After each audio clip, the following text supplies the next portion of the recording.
welcome to the THC show. This is the show where we talk about some of the truths in the world we're not too happy about, to try to find some reasons for hope and some mechanisms for change. On the show today, of course, we'll have 8 out of 10 Glenn join us for the 420 session. Jerry Martin is going to come along for the Martin Medical Moment. And I have a special guest today that's going to join me. The Cookie Monster is going to join me for the long interview. A lot about what I'm about is freedom. My fight for cannabis legalization is much more about freedom than it is about people having access to cannabis. Freedom is a very, very important thing. Freedom is it's a natural right, but freedom is far more than that. Freedom is something that's essential to people's good health and well-being. When people don't believe that they're free, they go to all sorts of crazy lengths to try to gain that freedom, or to say fuck you to the people that they think are holding them and not letting them be free. We're supposed to be free people here. We're supposed to live in a free country. We give a lot of lip service to that, but I don't think any of us really feel that we're that free. And in fact, I think that our public servants feel that they're authorities over us and not public servants. In fact, these governments that we have here were designed to facilitate us as free beings and just to protect us and to help us live our lives. They were never meant to be authorities. They were never meant to be nannies that tell us what we can and cannot do. They were never meant to be moral and ethical judges of what people's behaviors should be. These are public servants, and until somebody is hurting somebody else, it's not the role of those public servants to interfere at all. In the case of business and commerce, people that want to do trade between each other, this is something that free people do. This is something that free people should be allowed to do. And it's not the role of government to interfere, to impede, to restrict any of that. It's the role of government to facilitate. It's to facilitate people that want to trade amongst themselves. If there's some harm that's resulting from the trade or commerce that's going on, then the role of government is to intervene with regulations that are reasonable and that make sense. But regulations need to be the least intrusive possible. They need to recognize that there's a real balance that has to be kept there between the ability of governments to intervene and the rights of people to do as they choose.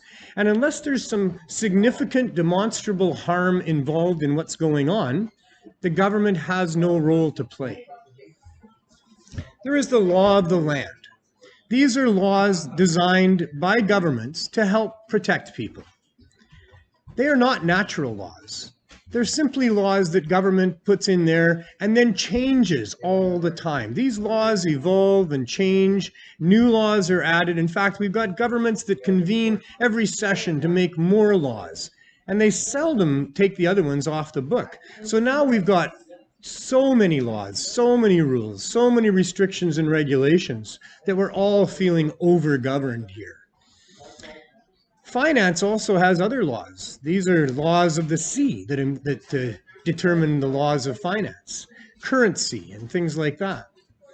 But natural law supersedes all of these. Natural laws is not given to us by government. It's not given to us by some king or queen. In fact, natural laws were designed to keep kings and queens and dictators and tyrants in check. Well, kings and queens, I guess, at the time, because that's what they all called themselves. Natural law is the law of God. It's the law of nature, and it's the law of reason. Natural law exists because we can all pretty much agree on what those things are that natural law covers. Natural laws are independent of man-made laws. Natural laws are just how we govern our own lives. And basically, it's that we don't do harm to other people, that we can do as we choose. And we all choose to do different things. Everyone's a different person with different ideas. And unless those actions are harming people, then they're no business of government. Natural laws were formed in ancient Greece way back in the thousands of years ago. They're mentioned in the Bible. And they were used to challenge the divine right of kings and queens. Closely associated with natural rights They're also used to construct the Declaration of Independence in the United States. The Declaration of Independence states that we find these truths to be self-evident. Self-evident. So everybody just realizes these truths. And the truth is that all people are created equal, and all people are endowed by their Creator with the unalienable right to the pursuit of life, liberty, and happiness. Yet these things are just given lip service. They're no longer at play. We have governments that have become authoritarians. We have governments that have decided that they have a dictatorship while they're in power, that our prime minister is above the law. He can do whatever he wants, and he's the only one. Everybody else is subject to those laws. And this is not the way that our democracy was intended to be, and it's not the way that it should be. In fact, governments derive their right to govern with the consent of the governed. And it is not just our right, but our responsibility to throw out governments who violate our natural rights. And we have not been exercising that responsibility for a very long time.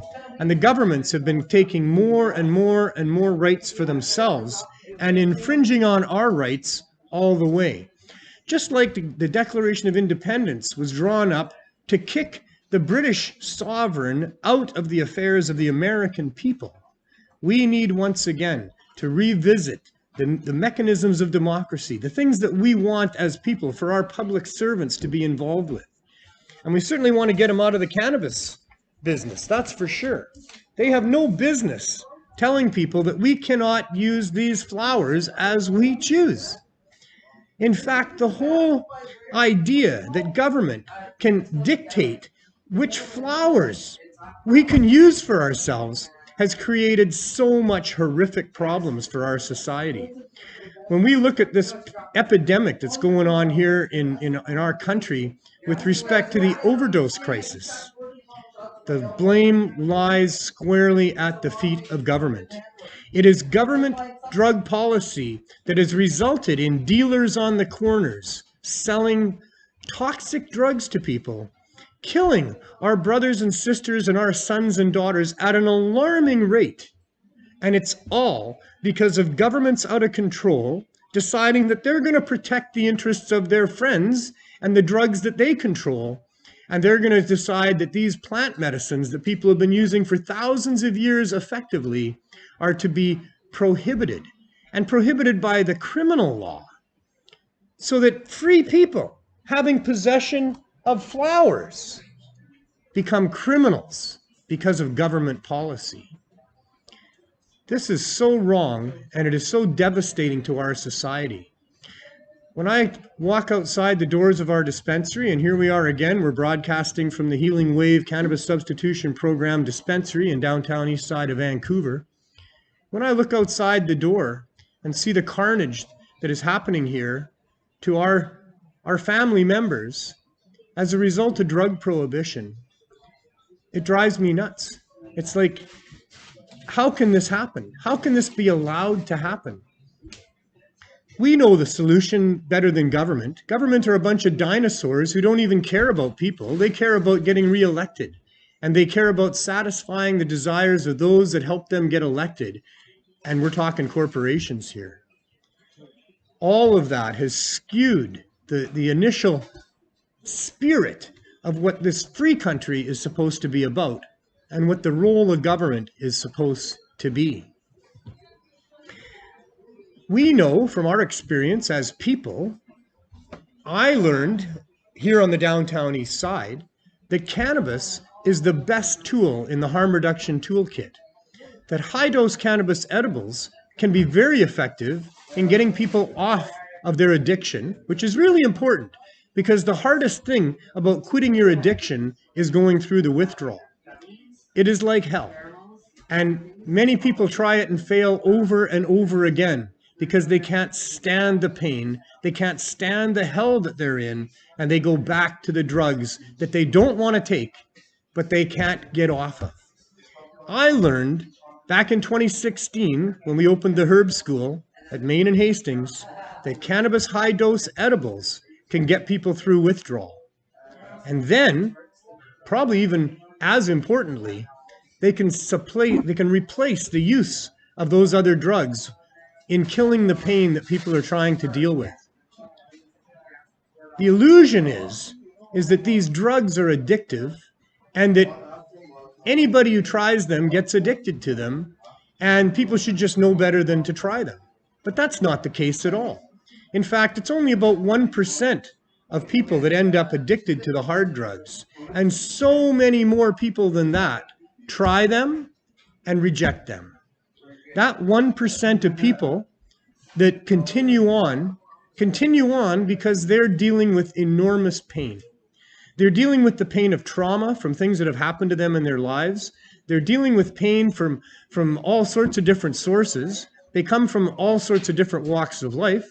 Some people are abused as children. Some people are injured in the workplace. There's trauma that happens to people in many different ways. And those people suffering the results of that trauma are just trying to deal. They're just trying to get through another day. They're just trying to feel okay. And if they numb themselves with those hard drugs, that helps them, and that's why they stay with it. So that 1% of people that we see as drug addicts that end up sliding down into poverty or all the other things that happen to people when they're addicted to hard drugs are because they're suffering. These are Canadians and people that are suffering. And that's the solution that they find. In many cases, they take their suffering to the doctor's office and the doctor prescribes for them opioids and then doesn't wean them off properly. They end up going to friends and family for opioids. They end up stealing out of medicine cabinets for opioids. Then they end up going to the street for their opioids. And then they cycle down into the addiction and the problems that we see here. So I learned that when we opened the herb school 16 years ago.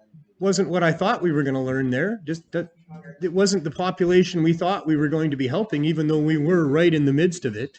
We just felt that people from the cannabis community some of them would venture down towards the Main and Hastings area if we had good affordable cannabinoids for them. And that's what happened, except that within 6 months, probably over 50% of the people that we were helping there were people that had been struggling with hard drug addiction, that were struggling with serious pain, and were the people from this neighborhood. They would come and curl our hair with the stories they would tell us about the horrible things that had happened to them. They would bring us to tears as they told us how thankful they were that we were there helping them get access to cannabis. So that when this opioid crisis hit again, and in 2016 the government municipally here in Vancouver decided that they were going to regulate the 180 dispensaries that were here, those regulations involved eliminating and banning high-dose edibles. To me, that was the absolute opposite of what should be happening for the opioid crisis with what I had learned at the herb school. We needed to make high-dose edibles easily accessible to people. That was a solution. So we tried to do that. We tried to convince the city council to allow dispensaries to have edibles. We testified to that at public hearings, hundreds of us. And yet the government continued to go ahead and ban the edibles. The human cry that resulted from that, I heard loud and clear. And I felt that I needed to do something about it. So I started with VANDU, the Vancouver Area Network of Drug Users, an organization funded by Coastal Health that advocates for people that are suffering with addiction and suffering with the oppression of these bad laws that really hurt them and don't help them. And I pitched it to VANDU that the one thing we could do is to get high-dose edibles out there available for people, give them away for free. VANDU agreed. I said, can I take your support to City Hall and ask them for support? And they gave me unanimous approval from their board to do that. I went to City Council in Vancouver, asked for their approval, and got nothing. They wouldn't even talk to me about it. I tried phoning Councillor Kerry Jang, a doctor, on several occasions. He hung up on me. So after a couple months of continued lobbying at City Hall, I also got donations from my local dispensary friends. That's a 419 warning, so I guess I don't have too much time to wrap this up. But I went to VANDU with edibles and started handing them out. And for 3.5 years, we handed out edibles to people, and the reports were phenomenal. Dr. M.J. Malloy, a professor at UBC, started doing studies on what was happening with the effectiveness of cannabinoids for the opioid crisis, and determined with paper after paper the great effectiveness of cannabinoids to deal with this.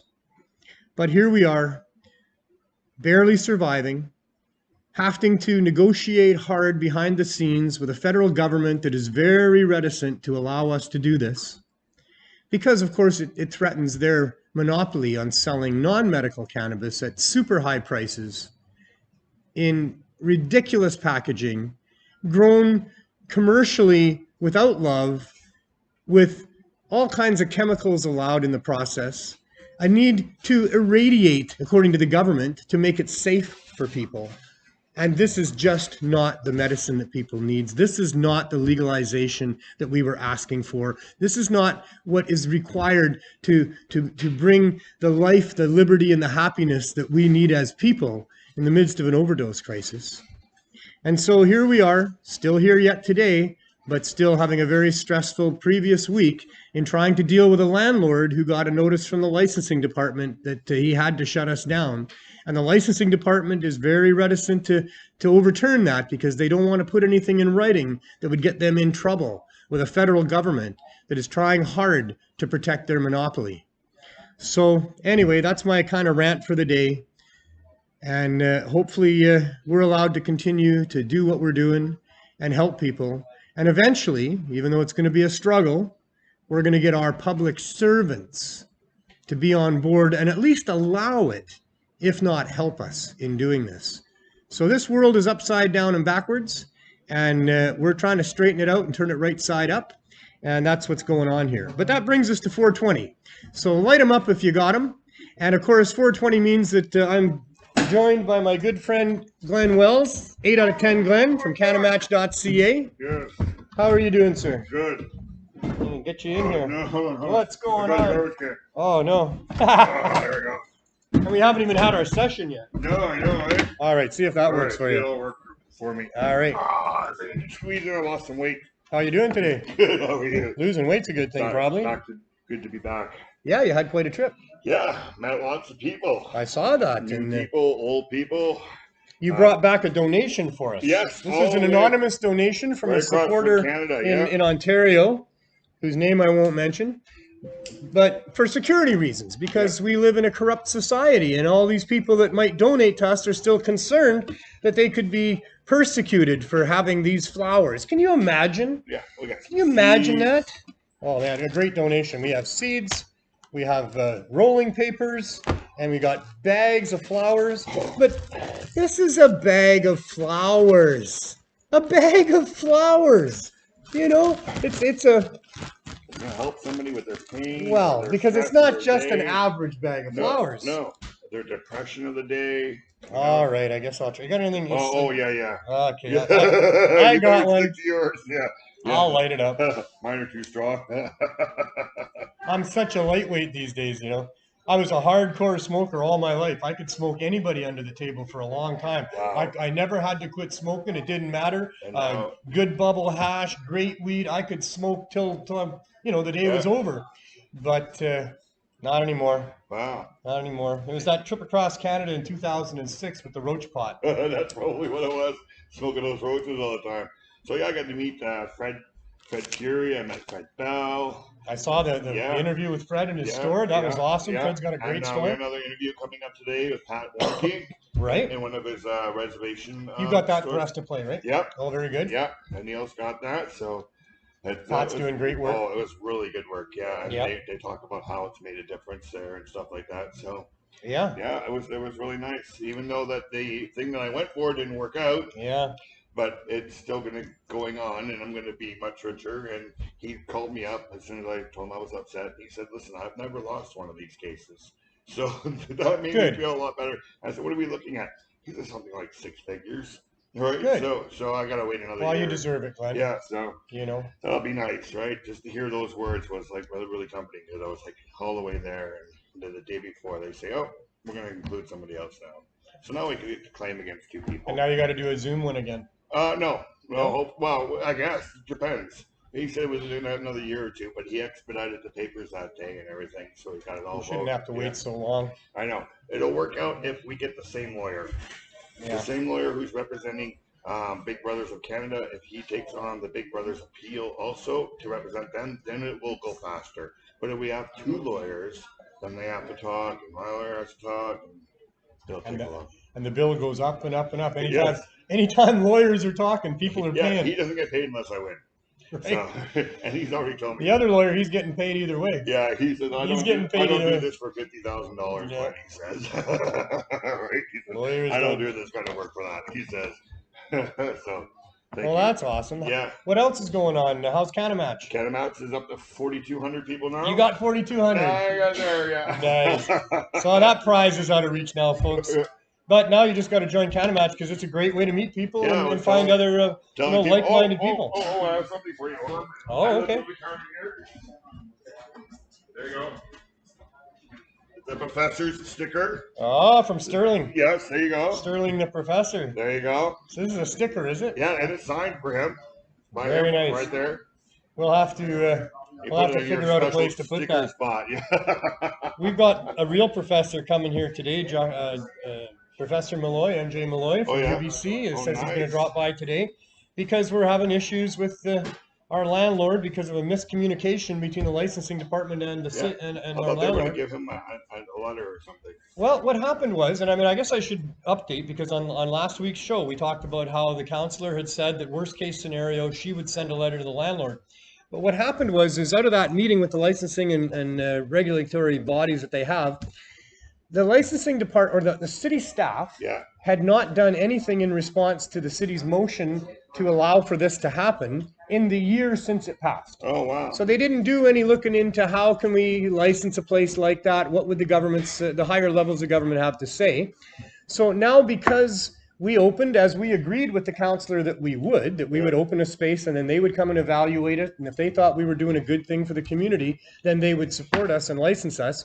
She said that the staff inquired with the senior levels of government and were told at the provincial level that medical cannabis is not in their jurisdiction. It's a federal matter, which is weird because medical is supposed to be provincial jurisdiction. Yes.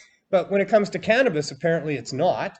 And so that they aren't involved in licensing medical cannabis dispensaries at the provincial level. And when city staff talked to the feds, the Health Canada said that they weren't going to revisit the Cannabis Act until 2023, although John Conroy, our lawyer, says that it's 2021. But in any case, this is just some city staff bureaucrat talking to somebody who answered the phone in Ottawa and got the standard response, which is no, we don't allow for that.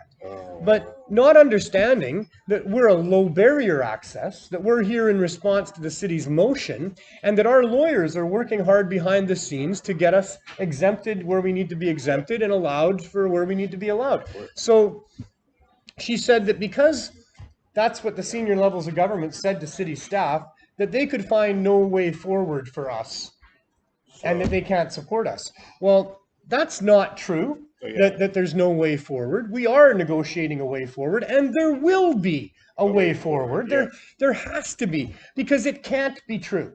It can't be true that we can't be allowed to do this, that Canadians or Canadian governments would prevent us from doing what we're doing and saving lives here. That can't be true. And just not Canadian people want this fentanyl thing taken care of. Well, sure. Like people across the world want this taken care of. But as far as this one goes with this thing with the city, this can't be true, that we're not going to be allowed to do this. It's not true that there's no path because we're negotiating that. And I said to the counselor in an email that it also can't be true that you would shut down a place like this with the amazing community support that we've garnered over 3.5 years without anybody from government even ever coming to see what we're doing. We've never had a member of Coastal Health here. We've never had a member of the municipal government or any level of government come and check out what we're doing, even though we made a huge spectacle of it. Every time we went to Vandu, I put signs up, a huge lineup. I posted everywhere I could. I talked to media every chance I got. We were not hiding. We were not trying to be discreet. We were trying to be obvious. and they never came to see us. And what are we doing? We're giving out high-dose cannabis edibles, which is a crime, apparently, in Canada. So we're committing a crime, which has to be serious, you would think. Yeah. And they don't ever even come to see us. We need to get Dr. Bonnie Henry here. I was happy they left us alone enough. I mean, that's a bonus. At least they're not coming and shutting us down. No. But why don't they even come and see what we're doing? Why don't they recognize the good that we're doing here? How can they possibly think that we should stop doing this after all the good that we've done? Oh, yeah. So and then the I'm a little deaths are pissed. going up already still. And if you were to shut down, there'd be way more deaths. We have 230. We've opened up the list. We've allowed more people to join, and we're doing another 4 people every day. Yeah, we think we can satisfy that. We got another nice donation here that's going to help. We've had other nice donations. We think we've got enough that we can open up the list and help more people, and so we're doing that.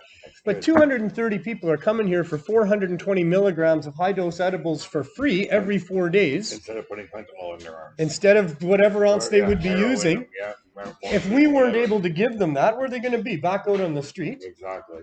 We've now also got, hey Jen, what's our membership number on the Healing Wave? Drum roll. We have our 1196. 1,196 people in less than 3 months have come here to take advantage of what we're offering. Many of those people, we don't ask them. It's low barrier. We don't intrude on people's privacy.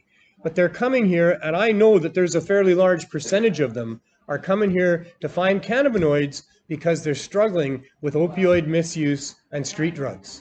And we're supposed to just stop helping these people? Close our doors because government says we can't without a piece of paper with a signature on it?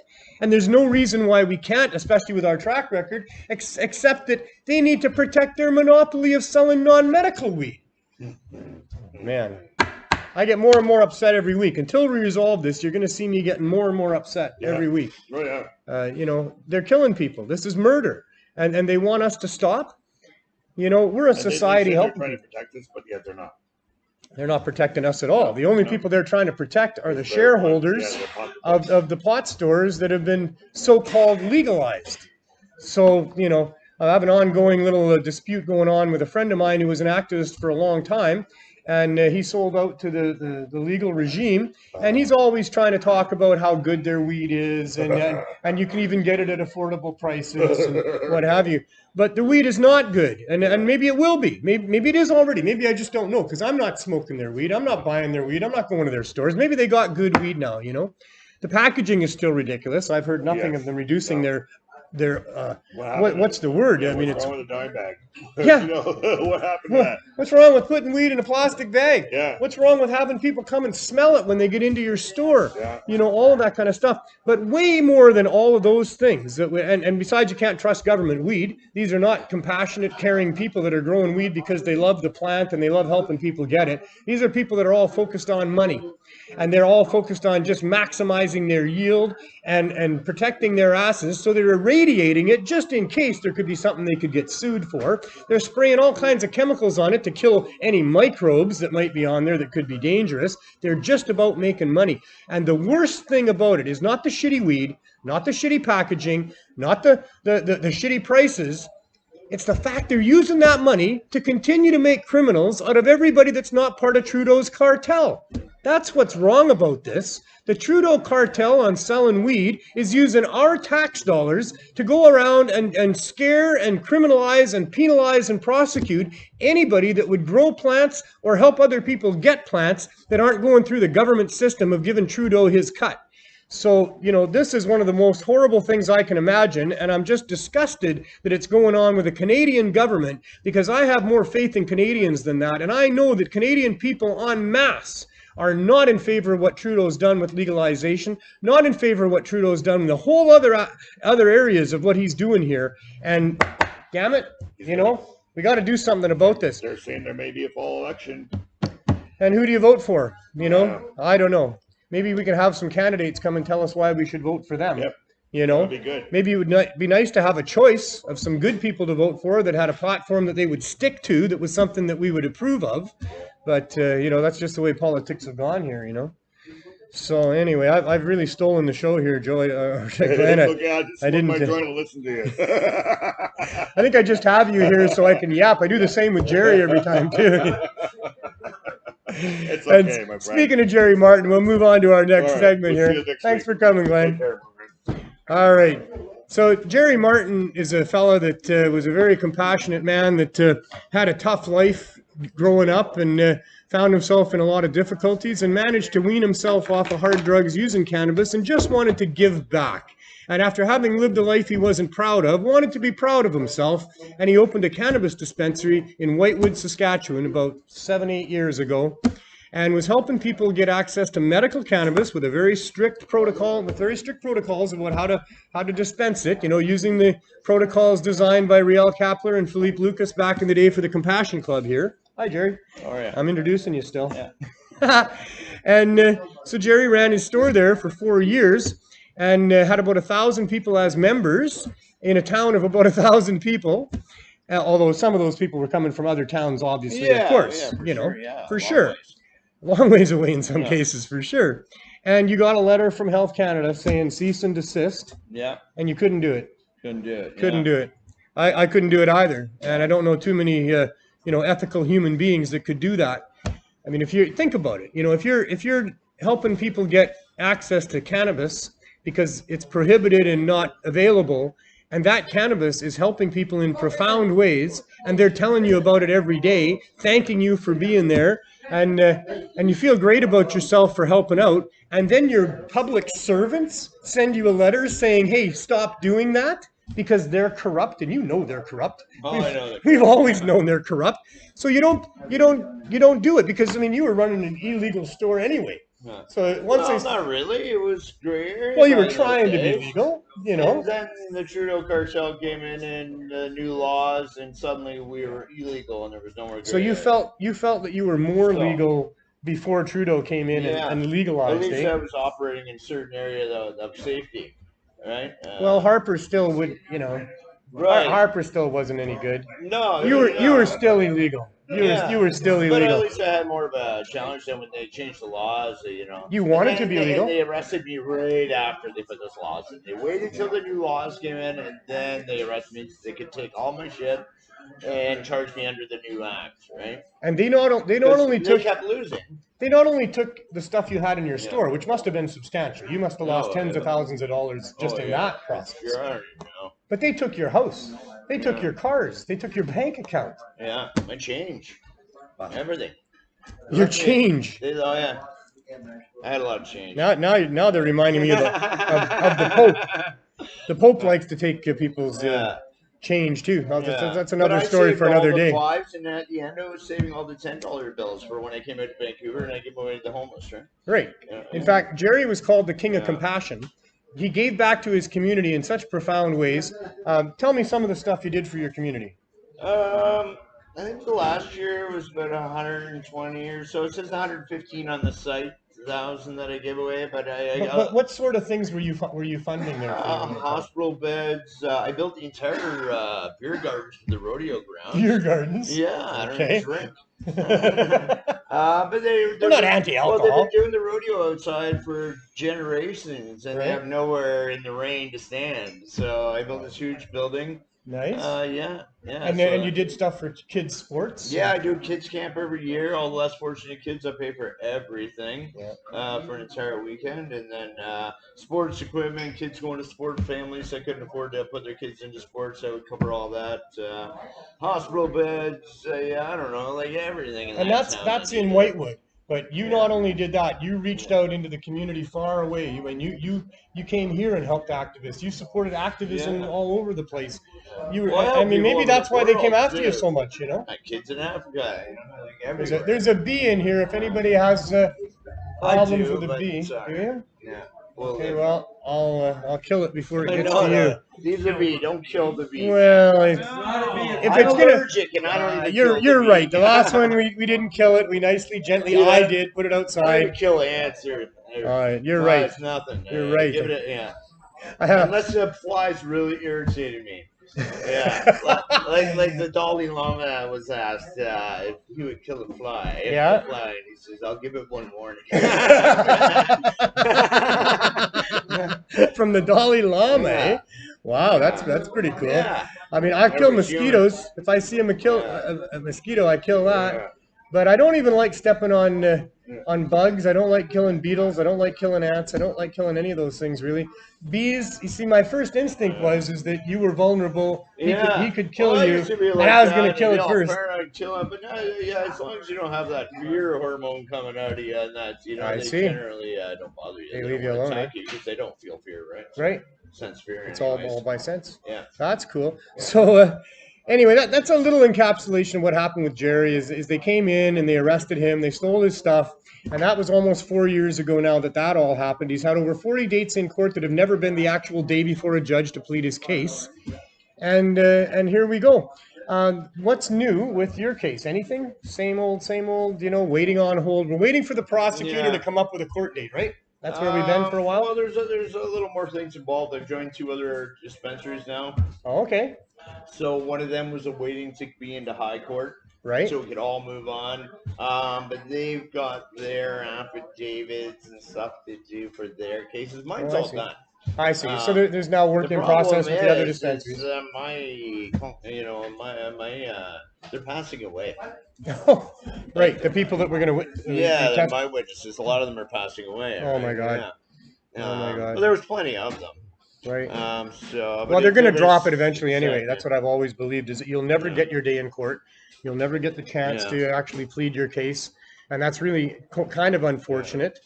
But that's probably what's going to happen. Oh, man. So we also heard last week that you got your passport back. Well, I'm working on it. Oh, you haven't got it yet, eh? No. Still Government. It's a process. Well, no, they'll do it pretty quick. The problem is you can't fly anywhere. Can't go to the Philippines where my dad is. Your dad's in the Philippines. Which may become, he's been there for like 20 years, right? Oh, I see. Yeah. But I just found out yesterday he may be coming back here. Better medical care for him. They really messed him up. So they're gonna give you your passport back. Yeah. They told you no longer had to keep the peace and be a good behavior. Right. Yeah. That's a bonus. I still find that. Yeah, I know. My little book keeps falling down here. We're gonna, by the way, I put this book on my desk every time I do the show because this is a really, really important book for us to understand that, as free people, we have rights, natural rights that our governments are violating, and you can find out about all that in the book. So anyway, that's why I have that there, just a little aside. Anyway, so we're going to wait and see what happens. You maybe will get a court date because there's 2 other dispensaries involved now. Yeah. It'd be good if you got a day in court, don't you think? Oh, it's been a long time, yeah. Yeah, I think so. Yeah. And especially with the recent developments, the studies being done by MJ Malloy showing the effectiveness of cannabinoids for the opioid crisis, which we've been having going on for, the last 5 years or so. Part of the reason I give it away free every Wednesday too. Right? That was part of, that was happening when you had your dispensary there. So, and then the ruling in Alberta recently from Queen's Bench there, that was pretty good too, that Canadians have a constitutional right to storefront access. Yeah. And it's unconstitutional to put a limit on concentrates and on the edibles and things like that. So that was really, really powerful. So, they should be very scared of you right now, I think, that I hope so. As their ammunition has faded and yours has continued to increase, even though you're missing some witnesses, the other things that have happened to support what you were doing continued on. Oh, we still have their affidavits. Right, for sure. Which are taken, so we can still use those in court, plus their family members can speak on that behalf. And, they might not even have passed away if you'd have been able to continue helping them, right? Like, I mean, you never know these things, but you never know. The government is culpable for a lot of this stuff. So, anything else new? I mean, how's the microdelics going? What else do you want to say before we end this? Good. Still working on the other Microdelics.ca, is that up and running? Microdelics.ca, yeah. Up and running? Yeah. Okay. Yeah, I was thinking about going to the Indigenous Cup, but it's just so far. To try and get it done so fast, so I'm by myself. There's a real physical Indigenous Cup going on where people are going to travel to get there, and then they did I think they have it last. Yeah, they had it last year. I don't know if this. Well, last year was fine. This year is a whole different story. Well, nobody's traveling anywhere, and people aren't supposed to gather in groups. Yeah. Well, I think they're allowed to gather in small groups. And as long as you use protection, just like going to Tim Hortons, why can't you just come and check out the weed? Yeah, I agree. I'm just saying, as long as safety's in there. The Karma Cup is all just virtual, online now, and I don't think there's been any cannabis cups or any cannabis get-togethers anywhere, since the COVID thing. So maybe that'll be the something. scamdemic. Wow, eh? Yeah.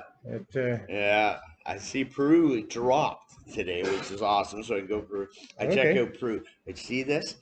See, it's come to an end. Everybody's out of money. So boom, it just drops. Wow. I've been watching this. I knew this was going to happen. Yeah, I'm watching the numbers too. It's predictable everywhere. The same with the children's cases and all this. I don't know. I'm not going to get into this on this show. But so divisive. I'm sure there's something out there, but they've certainly exaggerated things to control. They're taking full advantage as a control game for sure. Yeah.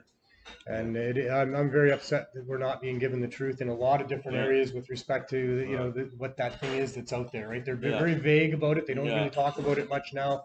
They just give you the numbers of how many new, but they should be giving us all kinds of different facts about it. Let us in on the science behind all of this so we can make informed choices. And they're not doing that. They're just expecting us to believe that. Well, they're protecting their patents. That's what they're protecting. And that too. Well, anyway, that's a topic I don't try to talk about much anymore. But it's one we could spend show after show on, I'm sure. Anyway, that's good. So we can the world will open up soon, hopefully. I hope so. I don't even know if I can get that. Don't worry about it, man. It's all good. It's gone. If you hit the floor, you don't want to put that on there anyway now. All right. It's a live show, folks. Otherwise, we do a retake. So. So yeah, thanks a lot for coming down again and every week updating us on what's going on. One of these days we'll have some really cool information as the court takes off and other stuff like that. And next time we'll get into a little more of the microdelic stuff as well, because that's really important too in how you're helping people with that. Yeah, especially this time right now.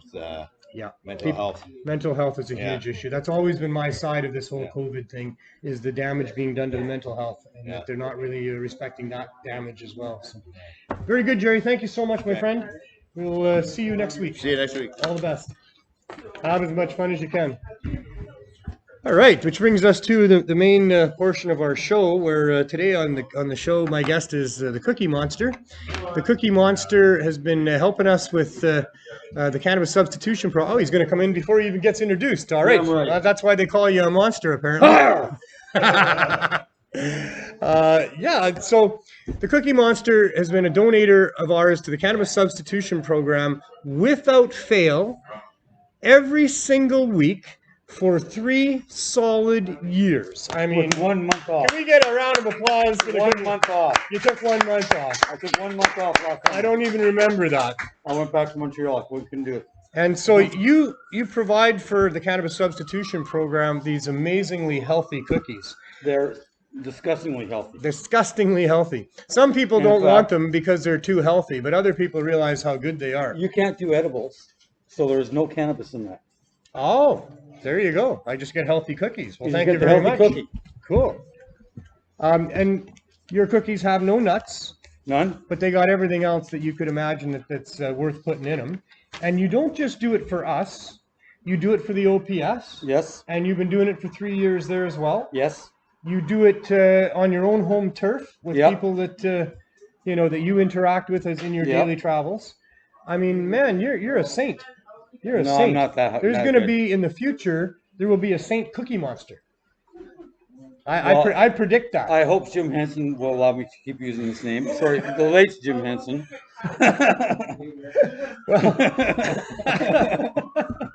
Well, I love it, and I mean, I love the work that you've been doing. It's the donators like yourself, that core group that allowed me to sustain the Cannabis Substitution Project for 3.5 years until we could become a program and do it properly from here. And I can't thank you enough. I mean, you made my job a little bit easier for sure by giving me 200 cookies every week to give out to people. 150. So, was it 150? It's 150. Well, wasn't it 200 at some point? Yeah, it is at 200 occasionally. Occasionally 200. All I know is I got these great big bags of cookies every time, and we help save people's lives with them. Yeah. So what did you want to talk about on the show today? I see you got some show notes there. Well, I got some show notes here. I like to ask my guests about their past. Is that all right? Sure. So where were you born?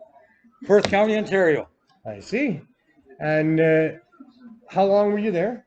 I lived there until I was 19. I came out here on a holiday in 79. So you did all your schooling, all your grade schooling was done there. How did that go for you? What was that like? Did you use cannabis? What was going on? Oh, I started using cannabis when I was about just before I turned 15. Okay. So I was 14 when I started. So you became a criminal at 15. Yeah. How did your parents feel about that? Well, they didn't know. Ah, you kept it hidden from them. Yeah. They Okay. figured out that I was on all sorts of shit by the time I was 17. I see. So, Interesting siren. that's police. That's police going the wrong way down a one-way street, is what that is. So, how about growing? Did you do any growing? I did a little bit, yes. Okay. How about edibles? Have you? When did you first start having your relationship with edibles? The first time I did edibles, I was a really good cook. I made duck l'orange for like my family.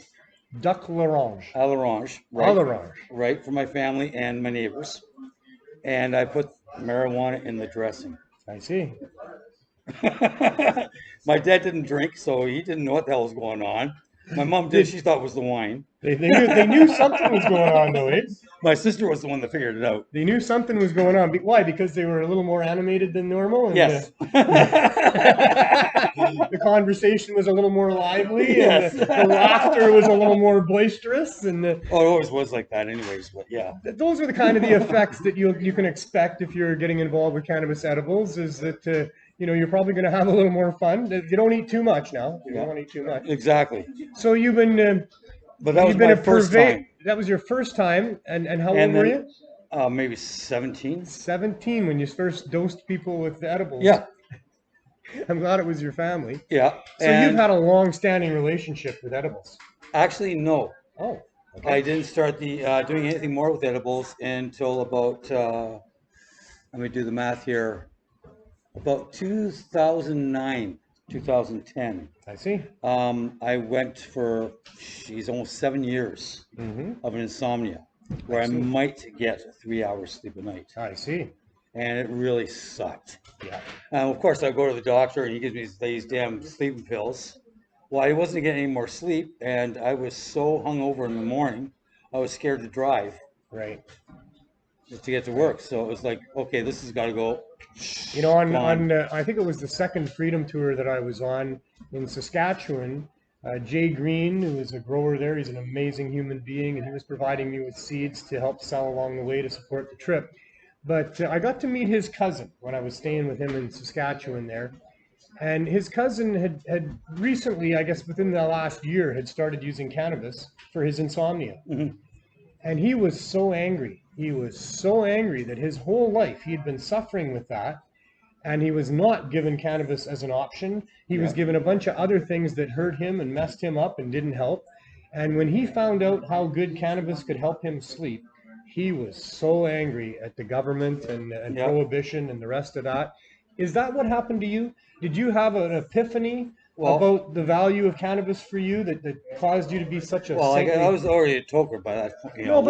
But everybody's a toker. But not everybody gives away 150 cookies, wherever they are. Should have a big bag of your cookies here. Can I have a big bag of his cookies, please? Because we have them here. We always have them here. Not everybody spends their time baking to give away for free cookies with weed in them. I mean, because weed's expensive, right? So, did you have an epiphany of some sort? Did you get angry like Jay Green's cousin? No, I didn't get angry. What happened was a friend of mine suggested that I bake cookies for my insomnia. Right. And she gave me an ounce of bottom of the bag shake. Okay, cool. So I baked up a batch of cookies. Way too big, way too powerful. Did you eat too much the first time? Oh, fuck yeah. Lots of people eat too much. It's not much fun. Not recommended. Not recommended. Hard to avoid, though, because really everybody's different. Yeah. And you really don't know what your level is. What we recommend is you start low and you go slow and you find that right level there. Yeah. But even there, most people will go over that level as they, find out what is right for them. Just about everybody eats too much. Yeah. I feel my level's about close to, not quite, but 50 milligrams. 50 milligrams in a single dose? In a single dose. Okay. And then how long before you would take another dose, or is that just that's once a day. That's once a day. Yeah, just like about an hour before bedtime. Oh, okay. Other than that, I'm straight the rest of the day. I do CBD in the morning. I do CBD in the afternoon after I get home from work. And then I do the THC for bed. So you didn't get angry. Nope. You didn't have an epiphany, although I guess you had a realization that, hey, this works better than that so works. what was it that caused you to reach out to me and say, I would like to help you with your program by giving you a bunch of cookies every week? It had absolutely nothing to do with you. Well, I understand that. I do understand that. I just became somebody that you, I guess, had pointed out to you that could probably give these cookies away to the right place in the right places. Back in August 3 years ago, I read an article in the Metro newspaper about Sarah Bly and her High Hopes Foundation. Right. And she was looking for edibles. And I went, well, that'd be a damn good cookie. So I brought a bunch down, and you think I could find her? Not a chance in hell. Couldn't find her anywhere. See? Or High Hopes. So I eventually went into Van Du, and they said, oh, you're here to see Neil then. Who the hell's Neil? Never heard of you. Right? So, okay, fine. I left the cookies with them, and I guess they disappeared. But I was told next Saturday you'd be down there. So I think it was that Saturday or the next one afterwards. I came down with, I don't know, a bag of maybe 50 cookies or something like that.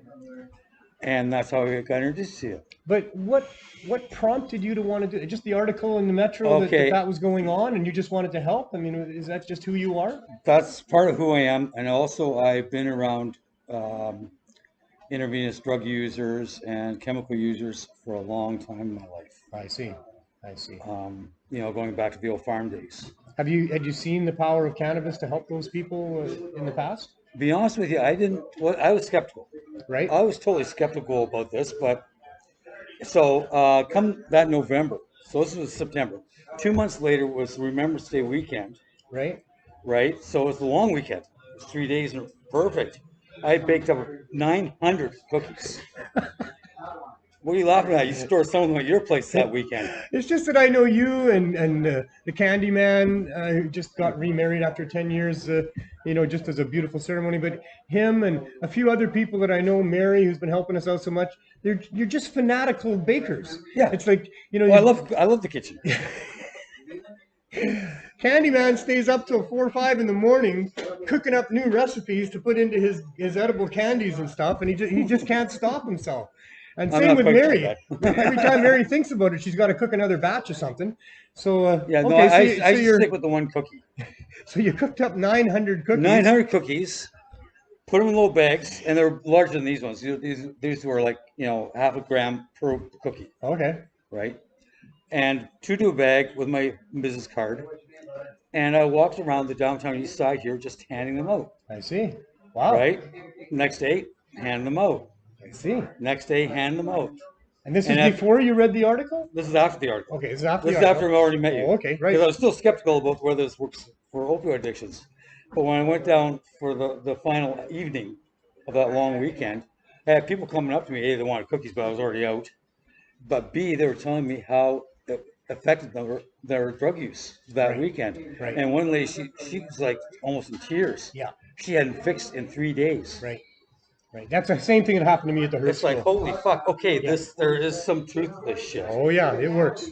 So we'd have people telling us about how they could get right through the night. Oh, we need some cookies over there. You're a cookie muncher or a cookie monster? Cookie mistress. Lady Marijuana, she was cooking edibles for us at the herb school 16 years ago, brownies and cakes and things, and we'd have people come in there with tears in their eyes telling us that, you know, that got them through the whole night. They never went out to fix, they never even thought about it. And so that's when I understood the power of that, and that didn't really dawn on me until we had this overdose crisis happen here. Yeah. And then I went, hey, wait a minute. I mean, this is what we got to do for the opioid crisis. And at the same time, here's the municipal government going, yeah, we're going to ban edibles in dispensaries and wipe most of them out. This is part of it. The article was because it's the very beginning of this pandemic of overdosing. Right. Right. So, you know, and for me too. Like, I can help. I know I can help. And that's why I got into it. So you just wanted to help. Yeah. Well, thank you so much. You know, and I mean, I recognize the value in helping. Yeah. Not everybody does. Well, might be my church bringing up that I wasn't too good at. And maybe it was mine too. Maybe it was mine too, because I was raised in a Christian family, and maybe that had something to do with my ideas of charity. Maybe it was because I'm. What sign are you born under? I'm Pisces. Oh, Pisces, Aries, cusp. Well, there you go. I'm an Aquarius. Although I'm told that Aquarius is sort of Pisces, depends on how you look at it. Well, All my best friends in my life have been Pisces, and not by choice, just that's how it yeah, worked no, out. it's just the water signs kind of stick together. And I'd read a thing one time that really blew me away about how descriptive it was, because most of the horoscopes are very vague. But there was a book that I was told was kind of the Bible for people that read horoscopes, and that in there, my exact birth date and time and everything came up with this chapter that, holy smokes, I couldn't believe what I was reading, because, I mean, it was pretty specific and it was pretty much me. Cool. And one of the things it said there was, if a person is, say, stranded on the side of the road, they should be hoping that you drive by because you're the guy that's going to stop for them. Yeah. And I was like, yeah, that's kind of who I am. And so, yeah, maybe it comes from that. I don't know. Yeah, so I would really like to see happen is we flood the downtown east side and maybe Surrey as well with edibles for these people down here that are addicted to drugs. that's my plan too. Right? And plan if we too. flood it, and then once they start getting off the opioids or cocaine or whatever they happen to be on, start feeding them some magic mushrooms, just 1 gram every 4 days for a month, and reboot their minds. And That should also definitely be an option, yeah, you know. yeah, and It's all about options, right? like this People guy- shouldn't be forced into anything, but they should have all the options available to them, especially when in the situation we're talking about. This, including mushrooms, and we have microdosed mushrooms available here, and Dana Larson's got mushrooms going on, and the science is really coming in on that. It helps people with addictions. It helps people with depression and anxiety. Very much And so. it absolutely needs to be part of the options that people have for themselves. Government getting in the way of people having options for themselves is just ludicrous. It's completely abominable to what this whole idea of democracies and freedom is supposed to be about. Well, a year ago I got bullied. I was 58 years of age at the time. I got bullied by a 300-pound biker. You don't look a day over 40. Thank you. But needless to say, after that, I was feeling rather depressed because I shouldn't be getting bullied at my age. He's 300 pounds. I'm 150. Come on, what the hell? You know, just didn't make Bullying any sense happens to at me. all ages, all over the place, and But- in many cases by your government. But for me, I went and did that 1 gram every 4 days for a month. COVID hits. I'm not feeling depressed. Oh, you're talking about just recently here. It was a year ago. Oh my God, It was over really? a year ago. I see. A year ago in November. I see. So, like, you know, and then, like I say, You now feel you I feel a lot fine. better. Feel a lot better. Mind you, I did a gram yesterday too. No, but those are the reports. I mean, that's what the science is finding. Yeah. The evidence is that people that are using these things for those things are having great benefit. So, Mark Hayden, There we go. There's a whole he's a article friend of on mine. He's been an MDA awesome and MDMA. MDMA. MDMA. Yeah, it's not MDA anymore. Well, no, they're not the same thing. Although MDA, you know, is a It was a lot of fun. it's a decent substance when used properly, as are most of them. But MDMA is an amazing substance that helps open up people's brains and hearts to things they're otherwise resistant to, that helps couples get together and shed those things, that the walls that they put Yeah. up, and And so the many. post-traumatic stress disorders and shit like Oh that. yeah, it's a fantastic tool that also should be an option for people, Yeah. and an easy, accessible option for people as well. Well, like I said, I feel if we start getting them off of the opioids, hit them with some mushrooms, like I say, just 1 gram every 4 days for a month, and it will change their lives. Yeah, And a friend of mine just actually and came it out- can't hurt to try. No, It's not Put it this something. way. It's not something that has any type of a lethal aspect it's an to it at experiment all. that's worthwhile trying. It's not a dangerous experiment. I mean, the worst thing that can happen is you don't like the experience. That's all. Yeah. And then it's over, and then you know what you think of it. Yeah. If the scene and the setting is right, most people will have a good experience. Yeah. And what's wrong with having a good experience? And if you have an experience that isn't so good, it's nothing dangerous. It's nothing lethal. No. It's nothing to be afraid of. Even you would just say, I'd rather not do that again. You know. Exactly. That It's like taking a bad acid trip. You don't want we to do have that a acid again. studio audience member. What are you asking me, Nancy? On a scale of 1 to 10, how strong of an experience do you consider a person to experience? Well, just 1 gram, just 1 gram for a person would probably be in a 2 or 3.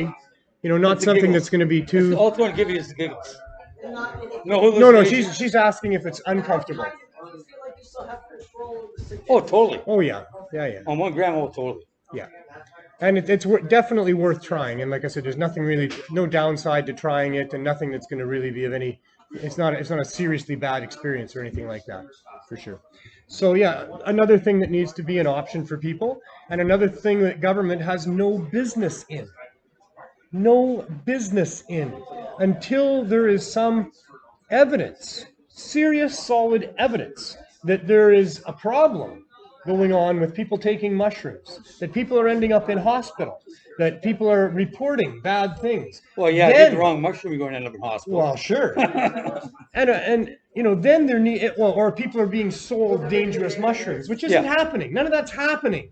These are all just fictions. This is fear. Fear is an illusion of what might happen in the future. That's what's wrong with this whole COVID thing, is because it's being driven by fears of what might happen in the future. You can catch it here. You can catch it there. Nobody is. There's no evidence that anybody is in many of the cases where they're saying you can. But in a laboratory setting under strict research protocols, it's proven that you can. So not regulations based on what they think could happen, but regulations brought in when things happen that are of concern. That's when the government puts their nose into things. The government has no business putting their nose into our business unless there's reports of bad things happening or obvious evidence of bad things happening. When that happens, it would be nice if we could do it before. But you can't do it before because we don't know until things happen. It's all speculation. It's all imaginings. These are illusions of things that might happen. When things have happened, then our public servants can come and have a role to play in that. But they are not authorities. We are authorities. They should come in and tiptoe because it's a fragile area if you're going to impede on people's rights. So our governments can come in, and they have a right and a responsibility to do that when problems arise. And when problems arise, there are ways that they can address those problems, always maintaining that human rights come first. They have to be as least intrusive as possible on our human rights when they interject with restrictions and regulations and all of these other prohibitions that they do. When they decide that it's the right thing to do, and then we are hopefully electing and putting into positions of our public servantry people who have the right capabilities to understand these things. And not when Judy Darcy. Well, come on, wake up, honey. Exactly. 23 beds in 3 years. We're going to get Sorry, into. we need 500 beds like last year. We're going to get into a little bit of the lack of action by government in just a minute here, but I just want to continue for a moment on the regulation side of things. That there are regulations and restrictions that can be put onto things, and some of them are very necessary. And they need to be evidence-based. They need to be based in science, and they need to be based on things that are happening and have happened. And they need to be the least intrusive possible. And when you're trying to restrict some use of something, which is difficult to do, prohibition doesn't work. So trying to keep people's behaviors in ways that are less damaging, let's say that, and even that is starting to be a little too nannyish for what I think government's role is. But even then, they need to be very, very careful about what they're doing because there's unintended consequences that happen to these restrictions and prohibitions. And it's not even their role to restrict and prohibit some things, but these unintended consequences, like it increases the demand when government says you can't have something. They've got to understand that there's a segment of our population, quite a large percentage of people that have not been tamed into obedience and who don't like being told they can and cannot do things, especially by government. We don't have to be told we shouldn't steal, right? We don't have to be told we shouldn't hurt somebody unnecessarily, right? These are things our mothers taught us. So, you know, it's not the role of government there. But, you know... Well, excuse me, I'm going to break in on that. All right, break in on me. Okay, Gordon Campbell. When he was mayor of Vancouver, homelessness went up 50%. Government policies. When he became the premier of the province, it went 300% across the province. Mayor of Vancouver, 50% inside Vancouver proper. 300% across the province. What is it? Basically financial sodomization. Yeah. Yeah, exactly. Government policies drive these things. We could And we have a haven't recovered. society where we don't have homeless people. And we have Why? not recovered. Because having homeless people costs us a hell of a lot more than giving people homes. You should see what I see every day. Nancy is saying we should see what she sees every day. And I'll tell you, our governments should see what Nancy sees every day. Not me, because I see a lot. And not most of us, because we see more than governments. But governments who are going to impose regulations and restrictions and interfere with what we're trying to do to help people here, they need to come and see what Nancy sees, and see what I see, and see what the rest of us see. And if we're going to have to close our doors, they need to stand there and explain that to the people that are going to come here and start crying and screaming and running back to the poison drug supply because they can't get the help that they've been relying on for all these times that we've been here. So government inaction, you know, I got a letter from some licensing and regulatory secretariat in British Columbia here because I wrote a letter to Premier Horgan about this, and I was talking to the office of Shane Simpson here, and they said, hey, you know, it's not our government's and not the provincial government's jurisdiction on medical cannabis, so your proposal isn't right for us. And by the way, we're doing millions of dollars worth of work in trying to address the opioid crisis here, so don't worry about that. And oh, on the other hand, you have to go to Ottawa to get approval of your proposal, and they're not going to give it to you because, you know, they don't give exemptions for things like what you're talking about. Yeah, meanwhile, so I wrote him back. I wrote him back and I said, thank you for your response, but I find it disgusting and inappropriate. You have done absolutely zero for the opioid crisis with respect to providing access to cannabinoids to address it. In fact, they've spent millions of dollars. That's what I said in the letter. You've spent millions of our tax dollars financing a misnamed community safety unit to go around and restrict and prohibit access to cannabinoids during this overdose epidemic that we've got going on here. So cannabis, by the way, I said in my letter to them, is one of the safest substances found in nature. It is one of the safest therapeutically active compounds known to man. It supplements our endocannabinoid system, and you cannot overdose on it, and it helps in so many ways. So, you know, anybody that would enforce these ridiculous regulations on cannabis and try to prevent people getting access, well, they should be ashamed of themselves because people are dying as a result, and you people should be ashamed of yourselves. So that's what I had to say to those people.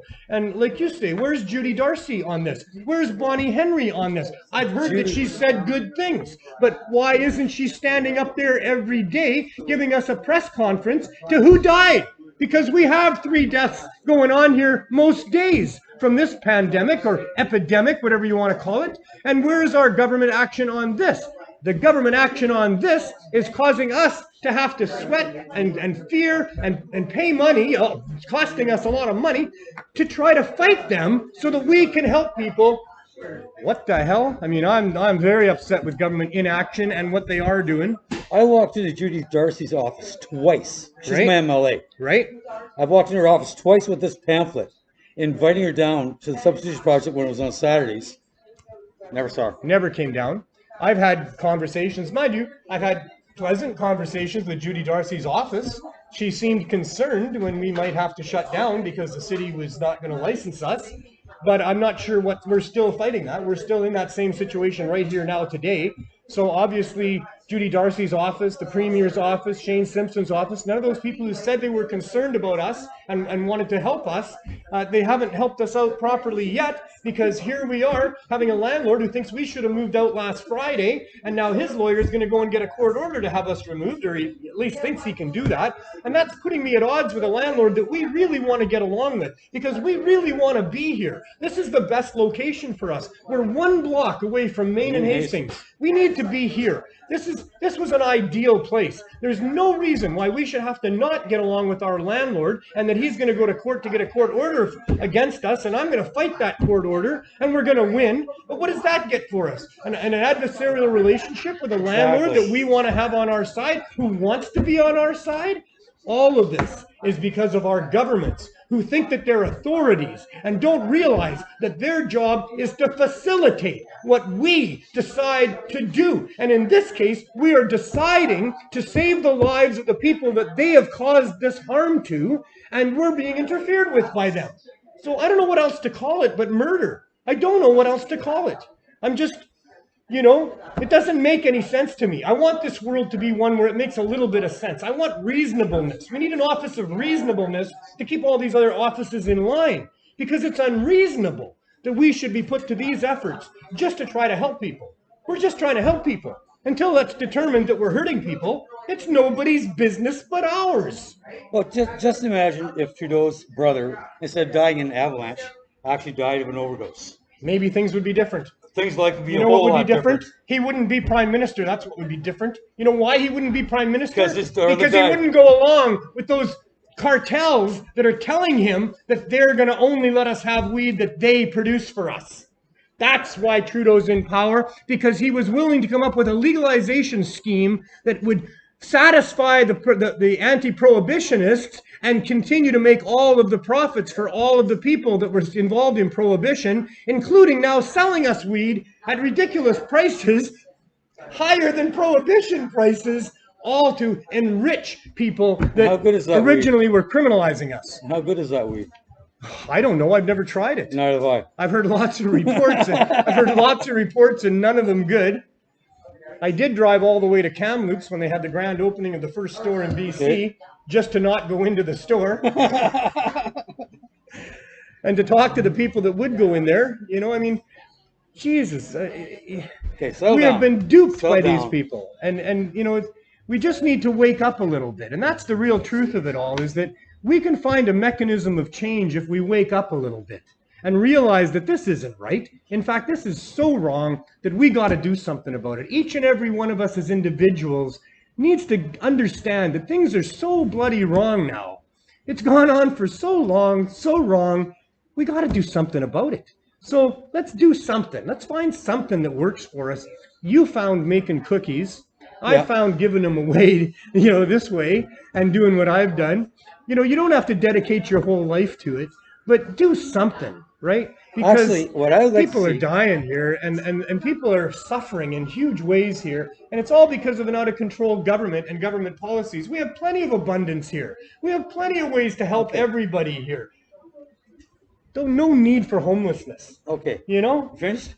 Nah, No. I'm never. I won't be finished till I take my last breath. But I would like to take my hats off to Mums Stop the Harm. For sure. Because they've lost family members to the opioids, right? They understand decrim. But the thing is, they've gone through the government, and the government has basically stuck their thumbs up their asses and done nothing but talk. Talk, yeah, they do lots of that. Lots of that. Yeah. What I like to see is growers, legal or otherwise, take the sweet leaf and donate it, and maybe the Mums Stop the Harm would like to make some edibles. I don't know what their position is on that. I've never had any representative actually talk to me. But to me, it sounds like a good idea, because these mums want to do something. Sure. Right? Yeah. Hey. Yeah. I think they should understand that if cannabis had been an option for their kids, they might be still alive today. I hate to say it, but that's the truth of it.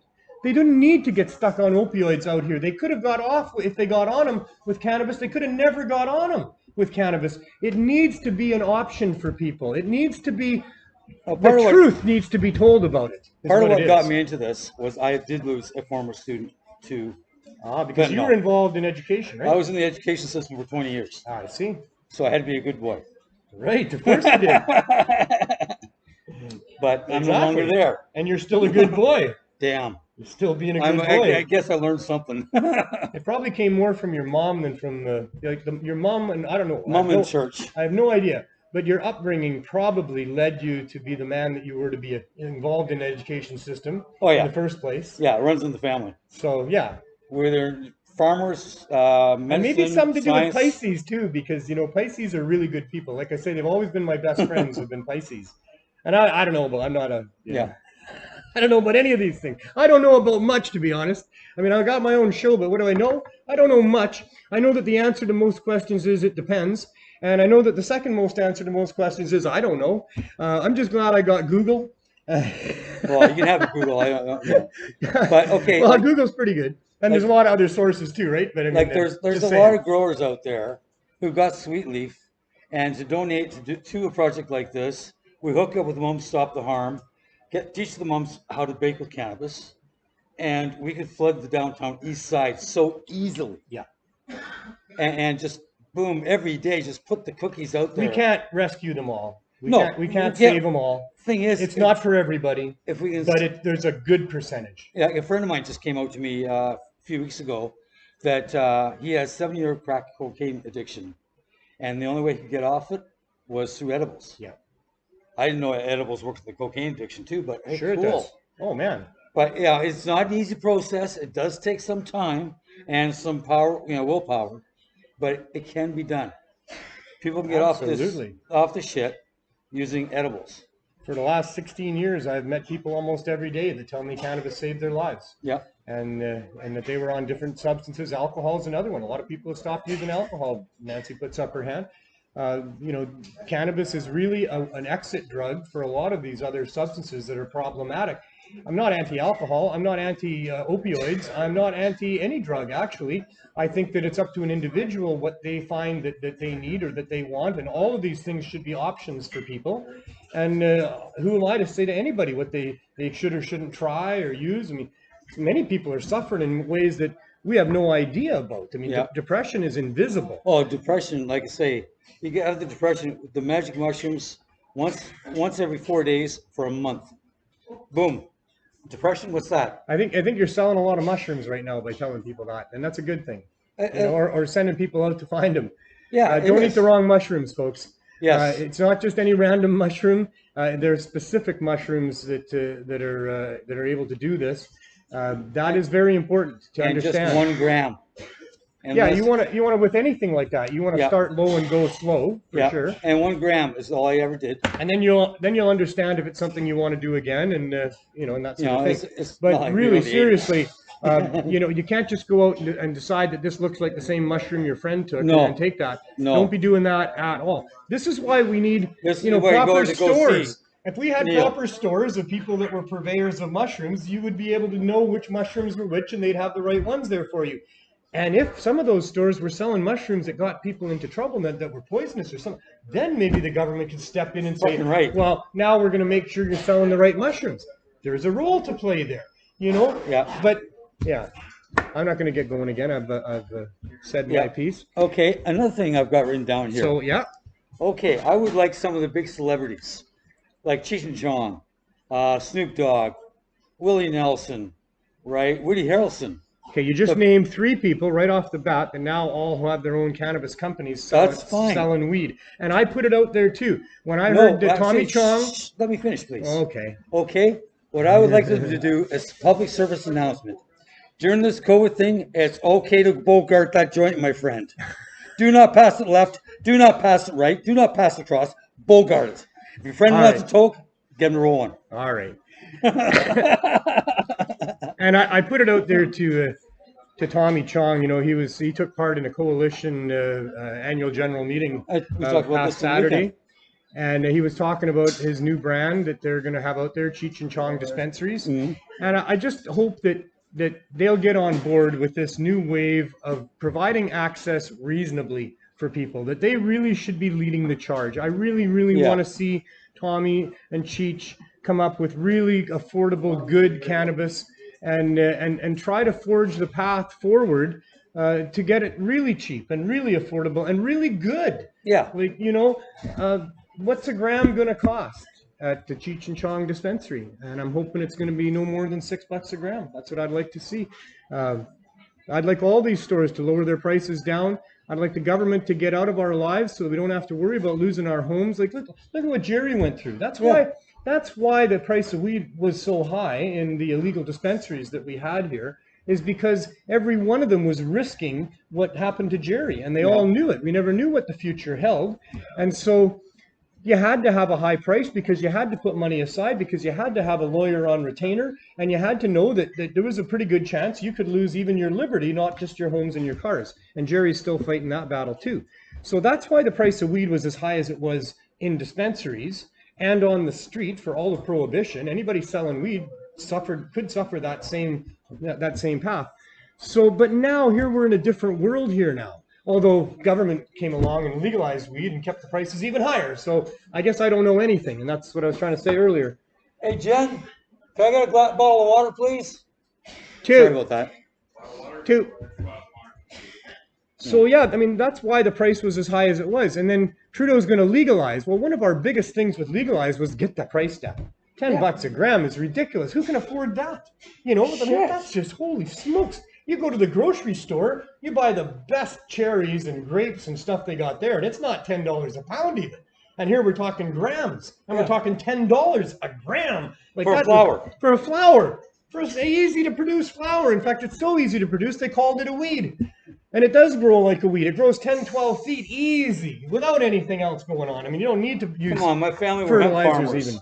So, you know, Generations ago. the price should have come way down with Lois, thanks. legalization. That was the big point of us activists, is not only is the government wasting millions of dollars on enforcement of this stupid law, and we're talking millions and billions of dollars being wasted on enforcement and the cost of prohibition, but the people in general are having to pay dealers $10 a gram for this stuff. Ridiculous. Here we are trying to get people off of opioids. Yeah.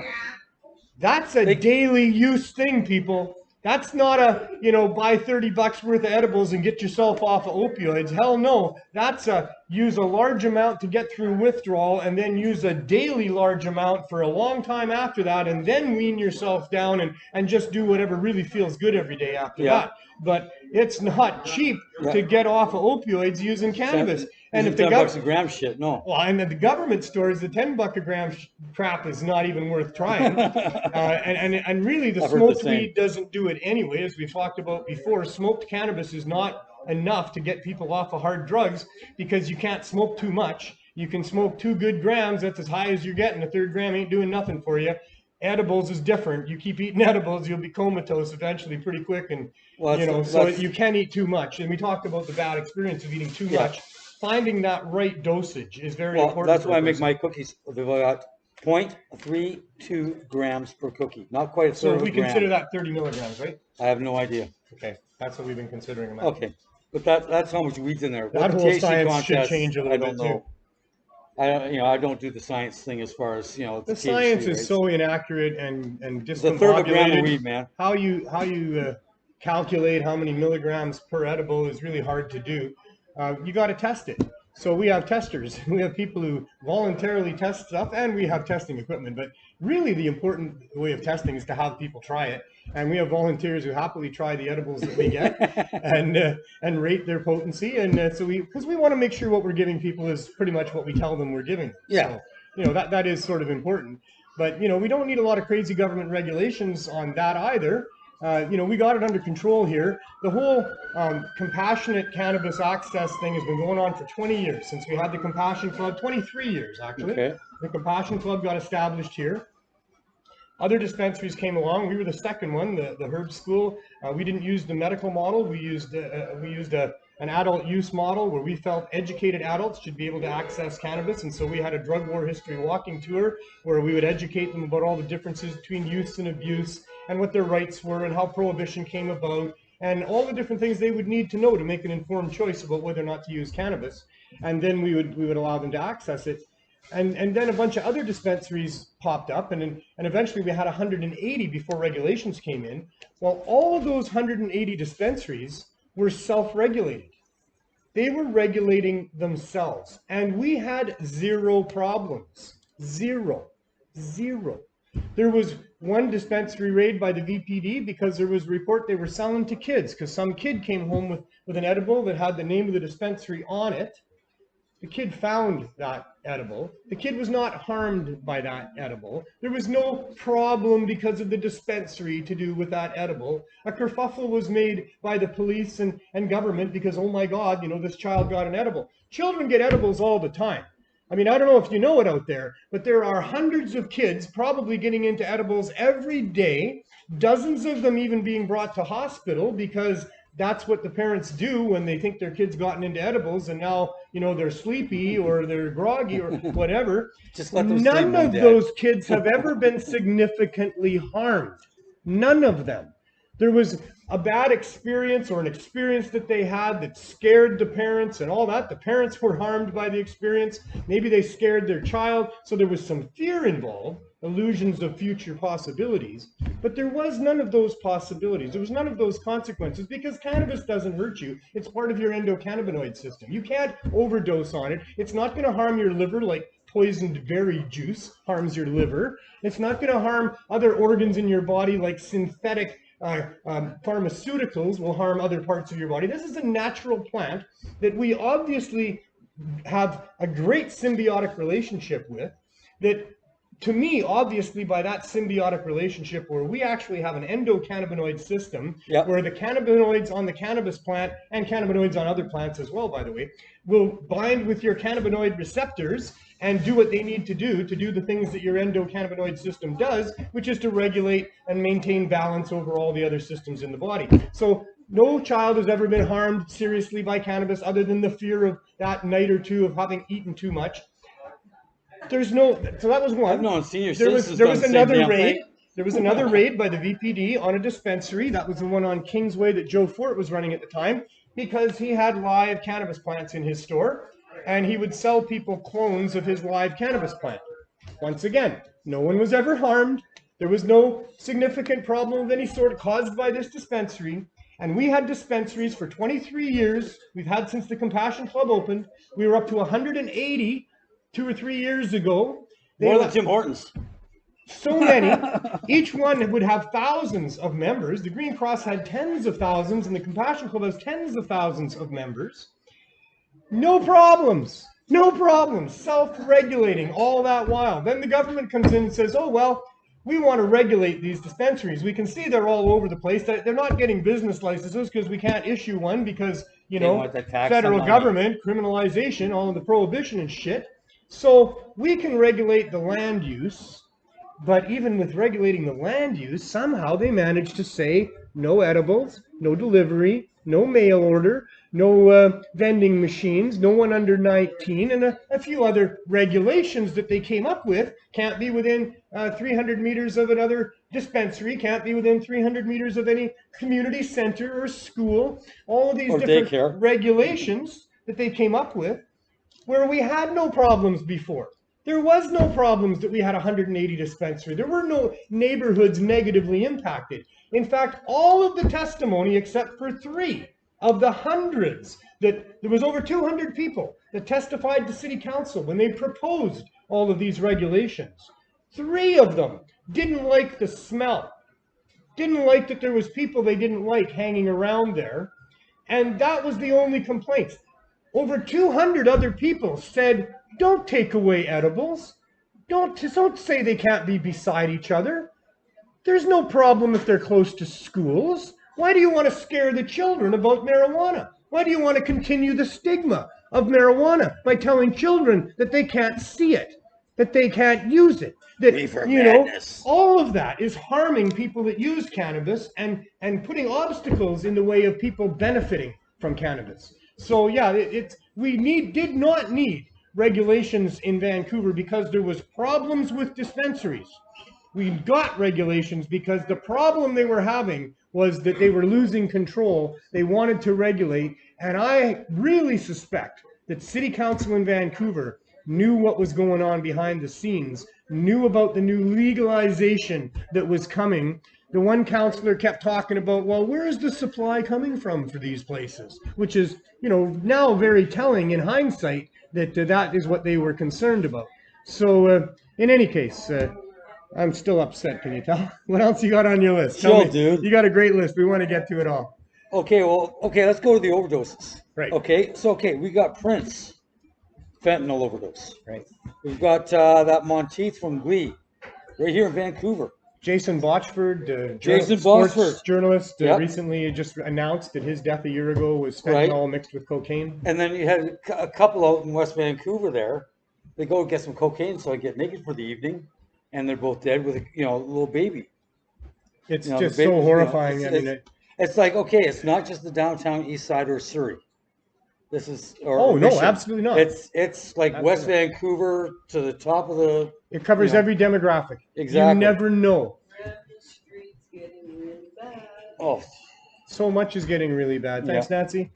We had a little bit of a studio audience today. Yeah. It's not a downtown east side homeless drug addict problem. And in fact, the obvious visible drug addicts on the downtown east side are only there because they're people that have been traumatized in their life. They don't function well in society. They've spiraled down into poverty, but many people aren't there yet. And many people are still trying to function. Yeah. And they're struggling with their addiction, you know, holding down decent jobs, you know, trying to be, you know, a family member that everybody respects. They're ashamed of what they're doing in many cases. Of course they are. They don't have ways out. This is everywhere. So anyway, the point that you were going to make was? Well, it was the fact that, okay, again, let's get a clean chemical supply going as well. Not pharmaceutical clean. I'm talking like clean cocaine, clean heroin. These things need to be available. All right, and They make have it to be. available to the people. And then when they decide that, okay, it's time for me to get clean, just feed them full of cookies and mushrooms. Always allow them to have those options and do our best to encourage those options. They need a safe supply of all of the drugs that people are doing. That's where government has a role to play. Right. Is that if people in the public, the masters of this society of ours, have chosen to do certain things, they need to be allowed to do them in ways that aren't going to kill them, that are going to be as safe as possible for them. You can put regulations on, and you have to with cocaine and heroin and things that have an easily achievable overdose limit. Yeah. And a risk of abuse, or however you want to call that. Your fella here, this wonderful man here, Mark Hayden. I highly recommend you look up Mark Hayden and the work that he's done in identifying the dynamics of all of the different substances, the potentials of all of these things, and all of that sorts of stuff. This is August 20th to 27th. Georgia Strait, by the way, if anybody wants to go back to it. Yeah, Mark is pretty easily accessible. He's been a pioneer in this for a long, long time, and I really recommend you look up his work. His work is going to be invaluable in understanding and making regulations for a number of these things, for sure. And regulations are required for some of these things. You can't just sell them to. You couldn't not have an age restriction on some things. You couldn't not have other restrictions. Most of it's education, right? That's what regulations mostly are. Is you need to be told the truth about a thing so that you can make your proper decisions about how you want to or if you want to use it. And almost all regulations are just about a warning on the package, a warning at the point of sale of this has this potential, and then we're good. We can buy gasoline. We're not stupid. We're not children. You know, we can buy pesticides. We can buy fertilizer. Hell, they let us buy white sugar and things with preservatives in them and stuff like that. I mean, you know, we can be trusted to make our own educated choices about these things. The role of government is to help us get educated, to tell us the truth about things. If there's confusion about things, if there's misuse of things, that is the role of government. Well, one thing I would like to see to do with this overdoses and the cannabis, you know, helping people get off the chemicals. Dr. Suzuki, we need another reefer madness. You know what I learned about Dr. Suzuki recently that I didn't know? What? He was instrumental in deriving the strain of cannabis to help chemo patients who were getting chemotherapy. It was called UBC chemo. Yeah. Some of it escaped from his tight protective care, or whoever's care had it. And he was instrumental in that apparently. So I was quite surprised to hear that. That is true. I looked that up. No, actually, I didn't think so either. He is very, very pro cannabis. So he really is. He should get on board. But here. Seriously, Dr. Suzuki, one more nature of things with reefer madness and about people getting clean from addiction using weed. We could really use some celebrity help. No, totally. We really could, yeah. It's time a whole bunch of people come out and tell the truth here and stop being afraid. It's too bad that we're still all being threatened. You know, there's still raiding dispensaries in California. Oh, they've got a national state of emergency with the fires that are happening there, and they're still going to spend, and the COVID thing, and they're still thinking it's okay to spend taxpayers' dollars to restrict access to a plant that people use to help them feel better. Why do we need to have restricted access to a plant that makes people feel better? Why would the government think they have a role to play in restricting access to that? Who are they protecting? Because they're not protecting me. They're not protecting the consumers of cannabis. They're protecting people making money on cannabis. They're protecting people making money on prohibiting cannabis, but they're not protecting us. So what is the role of government doing with respect to the cannabis file? Why are they raiding dispensaries in California when the fires are raging and the pandemic is raging? Why are they still wasting resources on restricting people's access to cannabis? So there's something really, really wrong. If you haven't got it yet, folks, what we're trying to say is something really stinks about government here. They're not what they're supposed to be. And what they're supposed to be is our servants and submissive to us and not intruding on us and not impeding business, but facilitating business and not putting restrictions on to protect the rich and harm the poor. Yes. Pharmaceutical companies have got a lot of money to lose. You can't make money off of these. Well, this is the whole thing. I recognize big it. business is got the government in their back pocket. I know. That's what's And going on. We should have the government in our back pocket. That's how it's supposed to be. You know, This is all about corruption. That is the one word that sums it all up. It's what's been going on for a long time. Our government has been corrupted, and they're just playing a game with us. And they get elected to make money and to serve the issues of the big money players, and that's what's going on.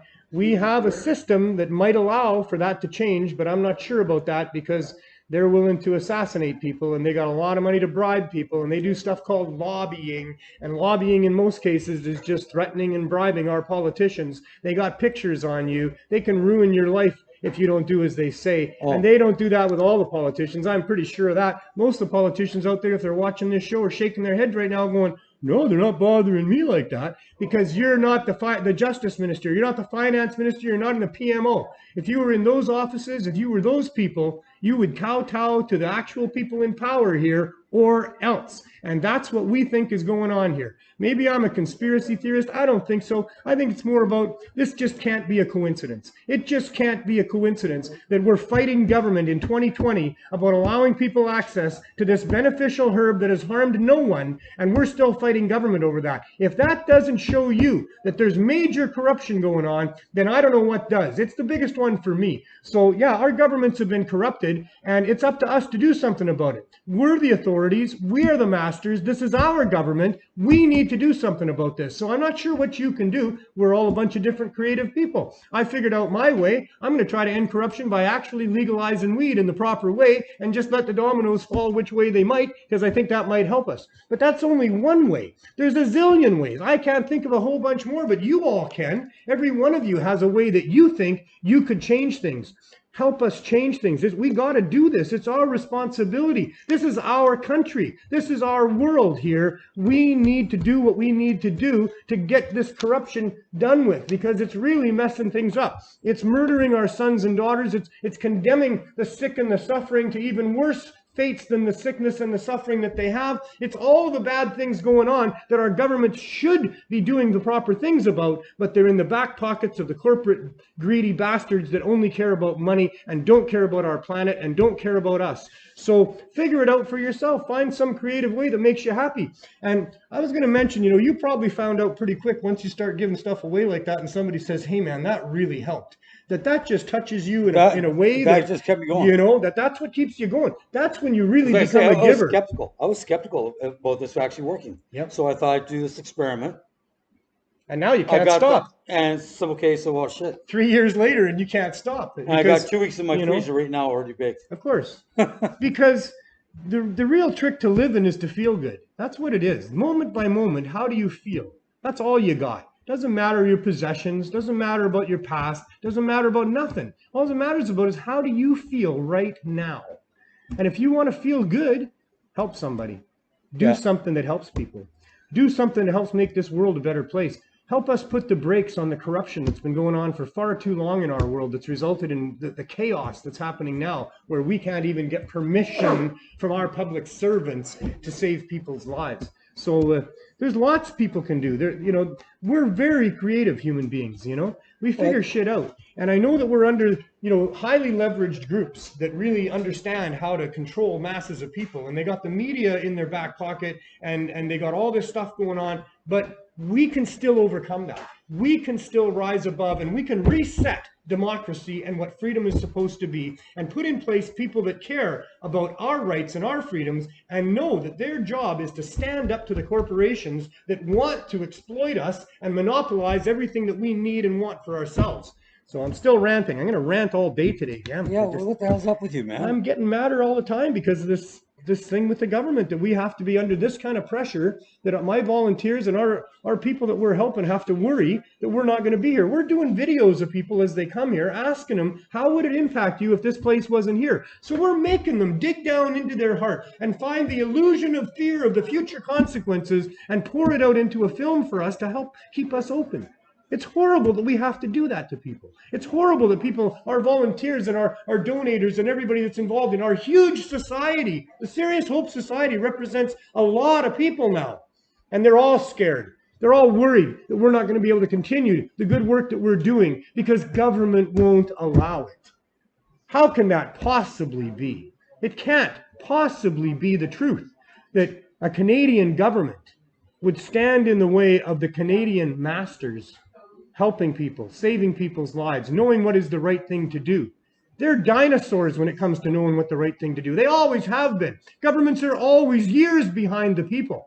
The people know what to do. They have to get the government's permission to do it. By the way, have you talked to Senator Campbell about this? No, Larry and I have not spoken about this. Larry believes in taxation. Well, the thing is, I think, Larry, I think of all the politicians, he's one of the most be on board with this. Wow, he smokes a lot of weed, whether he admits it or not. That smiley guy. He won't admit it publicly ever. He couldn't. He's a senator. So did Pierre Burton, okay? I know. Well, Pierre admitted it at least. He at least admitted it. Come on, Larry, come out of the closet now. You've talked to me privately on a few different occasions. And taxation isn't the way to go with this project of ours either, by the way, or with cannabis in general, by the way. That's my serious opinion on that. No. I only have opinions, you know. I mean, I don't know anything, in fact, but I have opinions. And my opinion is that if something costs us money, we should collect money from everybody to help pay for it. And if something saves us money, well, we don't need to put tax on it. So cannabis saves people from alcohol abuse, domestic abuse, from opioid abuse, and so many other things. Like I said, it's a supplement to your endocannabinoid. It's like the best vitamin you can take. So putting a tax on that, why does the government need a cut on that? They don't need no cut on that. They certainly don't need a cut off what we're doing. And any cut that they want to get off of this means those people have to pay for it. Well, that's not right. So I guess we're going to fight that battle too. I'll pay my own personal income tax. He needs to smoke a joint. That's really good indica. Right. I think I've been. Actually, this is a little bit sativa dominant here, and I think that's the problem. Yeah, calm down. Smoke a joint of indica. Yes. If indica calms you, sativa calms some people, a smaller percentage, but we do find that as well. And the whole indica sativa thing may be all, also. Well, I find the indica puts me to sleep, and the sativa, I actually want to get up and clean the house. Well, that's typical. In the edible. That seems to be typical.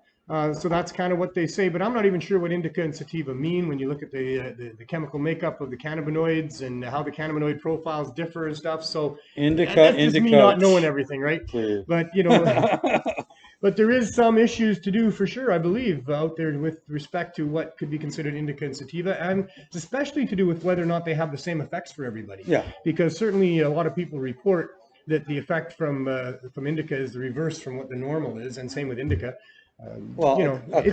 It's an individual. A couple had a couple of cookies, right?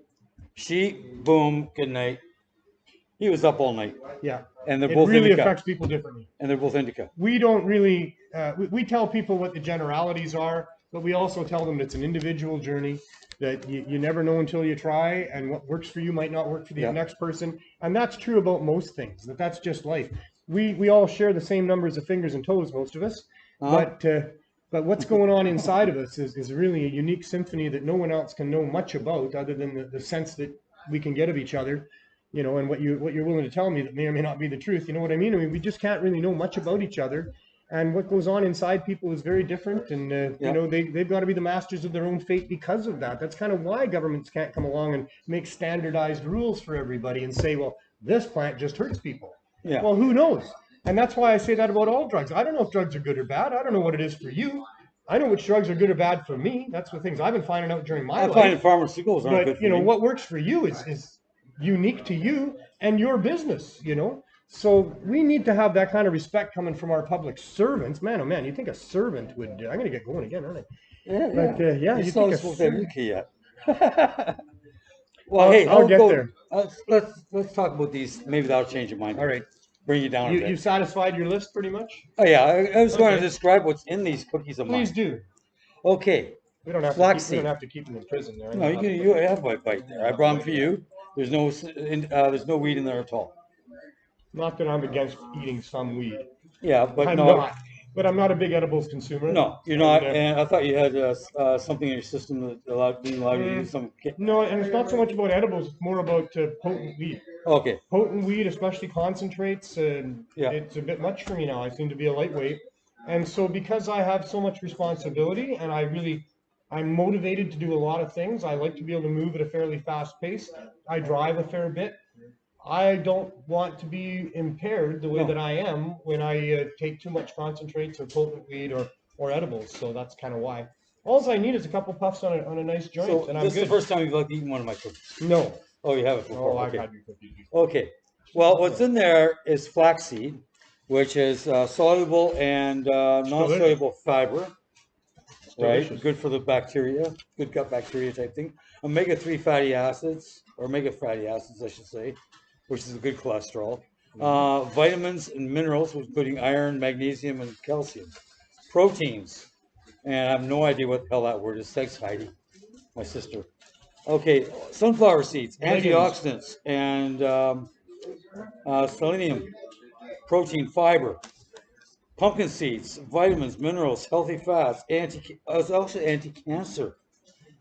All things. That's what these are that you couldn't read. In fact, These ones here. cancer, Yeah. And so proteins, and then of course cranberries, just a superfood, right? Vitamin C, D, whatever else is, and then it's whole wheat flour and rolled oats, old-fashioned rolled oats, the real stuff. That's also good for the cholesterol. So there's only one I didn't hear that I thought should be in there. Yeah, you want the hemp seeds in there. Hemp hearts is a good idea. Hemp seeds would be good. Seeds are even better than hearts. The shell of the cannabis seed also has 6% protein, and it's high in fiber. So, and actually, people have had a relationship with cannabis that goes back eons, millennia. And before we had Colgate and toothpaste and brushes and things like that, people would clean their teeth eating a small handful of hemp seeds. Yeah. Because the shells would get in there and clean out all the stuff that might get stuck in your teeth, that might rot, that might cause tooth decay. Right. So anyway, I just thought I'd throw that in there. Well, just a bit of my family history. Go back 100+ years. We were hemp farmers. Ah. We were the very good. Mennonites out of the Kitchener-Waterloo area. And that was perfectly legal at the time. Of course it was. In fact, not only was farming hemp legal, but from Very profitable from what I understand. well, it was a mandatory crop. In the United States, whenever anybody came and wanted land from the federal government, one of the stipulations was that they had to grow hemp on their land, and apples as well. Yeah. So, Well, I know all our farms had apple orchards. which is why Johnny Appleseed was who he was. He was a guy that traveled from community to community selling people's apples and actually sponging off of them and moving right in with people and eating them out of house and home for a while. But he would sell, because apples are a strange crop. A little bit of funny offside here, but apples, if you take like a Granny Smith apple and you take the seeds and plant it, you'll grow an apple tree, but it won't produce Granny Smith apples. That it'll produce an apple based on the environment that it's in. Oh. And almost always apples are bitter and not very edible at all. So every once in a while, an environment produces an apple that is sweet, or like a sour in the way of a green apple would be, that people could eat. And those ones they save, but they're always by cloning. They always take cuttings, and that's how you get those apples over and over and over again, is by taking cuttings of that particular tree that produce that particular apple. But yeah, they don't produce, and same with potatoes, the same way. So anyway, just a little aside there. So the future for you, lad, is to just keep baking, I guess, eh? I'm just going to keep baking. Oh, by the way, there is something I would like to say. Anybody who knows who I am, besides Cookie Monster, please don't put my name on the internet. I don't want any publicity from this. I'm not here for the glory. I'm here to help people. That's it. Or for the arrest. Or the rest. Or for the arrest. What am I going to get arrested for? I give my stuff away. Is that legal? It's not legal to have a house full of cannabinoids that you're baking into baked goods. Not legal. Oh, damn. Sorry. It's perfectly wonderful. Yeah. It's absolutely acceptable. It's more than reasonable. And what does that tell you? So you're just going to keep baking for us? That's the future as you see it? Is you're just going to be a cookie baker? And I'm going to be a cookie baker and continue to try and find others to do baking as well. Well, that's wonderful. Some down here. I couldn't appreciate that more. If we can get the growers to donate the sweet leaf, you guys can do whatever you want the buds, but if we can give us a sweet leaf and mums that stop the harm, if you want, you get fish got running around by the government, please start baking. One of the best things you can do for the downtown east side, for Surrey, for Abbotsford, wherever. And any way that you want to help, just help. Just do something because it feels so good. And all of us can do something. Nobody can do everything, but we can all do something. And let's all do something. Yeah. And then let's see where that takes us. We gotta change this world. We gotta come out of this situation we're in and make it a better place for the future generations. We owe it to them. And that's what we can do in our lives is help out for the future generations and do something about it. So I want to thank you so much for coming on the show. I know that I had to twist your arm a little bit, and this is like the third or fourth time you invited me. The mask is really more about hiding an identity than it is about keeping me safe. It's about the COVID thing too. I know it's about the COVID thing too. Yeah. But thank you so much for all your fine work. 3 years is a real milestone. That's a very long time. I can attest to that. And I mean, it feels like a lifetime that you and I have been working together and helping people and saving lives out there. And Jen keeps on saying no to me still. Well, she said, don't feel bad. She says no to everybody. So, thanks, Michael. No problem. So great having you on the show. Did you say Dr. Mallory is coming down here? Dr. Malloy said he would try to get by here today. We're open till 7. I hope that happens. If not, I imagine don't mind if you want to stick around. He messaged me twice today saying he was going to come down here, and I really hope that's the case. I would love to meet him again. Yeah, he can really help us. Once after Grassroots. Sarah actually pointed me out in the crowd, and after the show, him and another doctor came up, shake my hand, wanted to talk to me about the edibles and my donating and shit like that. So it was like, when you got doctors come to a high school dropout to talk about, helping out. His work has been invaluable to us, and he may be very crucial to us. Muscatine First Nation. This is Mdma's their dispensary. They've been in operation for about 2 years here. With cannabis and edibles and concentrates, all of it. And this is what we have here. And this is Pat Warnicky, right? Warnicky. And we got Sterling, because he's a Saskatoon dude. We got started a few years back with the original process, changing some of the laws, the local community laws and regulations as far as plant medicines. From there, we basically help to consult and talk about products, educate the community, and have due diligence as far as community consultations and things like that. Then the Van Council and Chief eventually voted on it and made the store happen. It was a great process, and it was a great project. So you can tell us more about Saskatoon stuff too? I mean, Saskatoon is one place, but down here in the south, in Regina and outside Regina, they have a few non-government run dispensaries, right, which really allow access for people who really need access and like us medical people, right? And the pricing is a big thing, because if you go into the stores, the recreational stores that are selling cannabis and other things, it's very, very expensive comparatively, and the taxes that are included in that. When you're already paying enough taxes, you can't pay $45 an eighth to be on disability. That's right. So when you come to these stores, your allowability and your variance of how far you can take your medicine is much greater than what it would be using the recreational cannabis stores. Having accessibility means having the proper price point, and then having the proper access to the proper variation of products, as well as right now only the rich can afford it, pretty much. That's right. And it's not government subsidized or anything else like a lot of other medications. So a lot of times when people start using cannabis, they drop away other things that are become an addiction in their life, right? Whether it be alcohol, pharmaceutical grade drugs, opioids. Sometimes even the change of somebody's attitude comparatively to how they usually do. So if somebody has a tendency to be bipolar, have anger issues, sometimes cannabis can bring that down and actually help them change their lives to the point where they can actually be constructive members of their society or their community, right? Yeah. So that becomes really important with cannabis medication and plant medicines as well. And as medicine in general, I think with different indigenous medicines from Combo to Iboga to ayahuasca all the way through. I mean, in general, there's been a general push by the governments to repress them and suppress them and push them down. But people are finding out more and more that these are obviously great medicines, mushrooms, obviously, of course, all these things. So I mean, this is obviously cannabis is the start of it.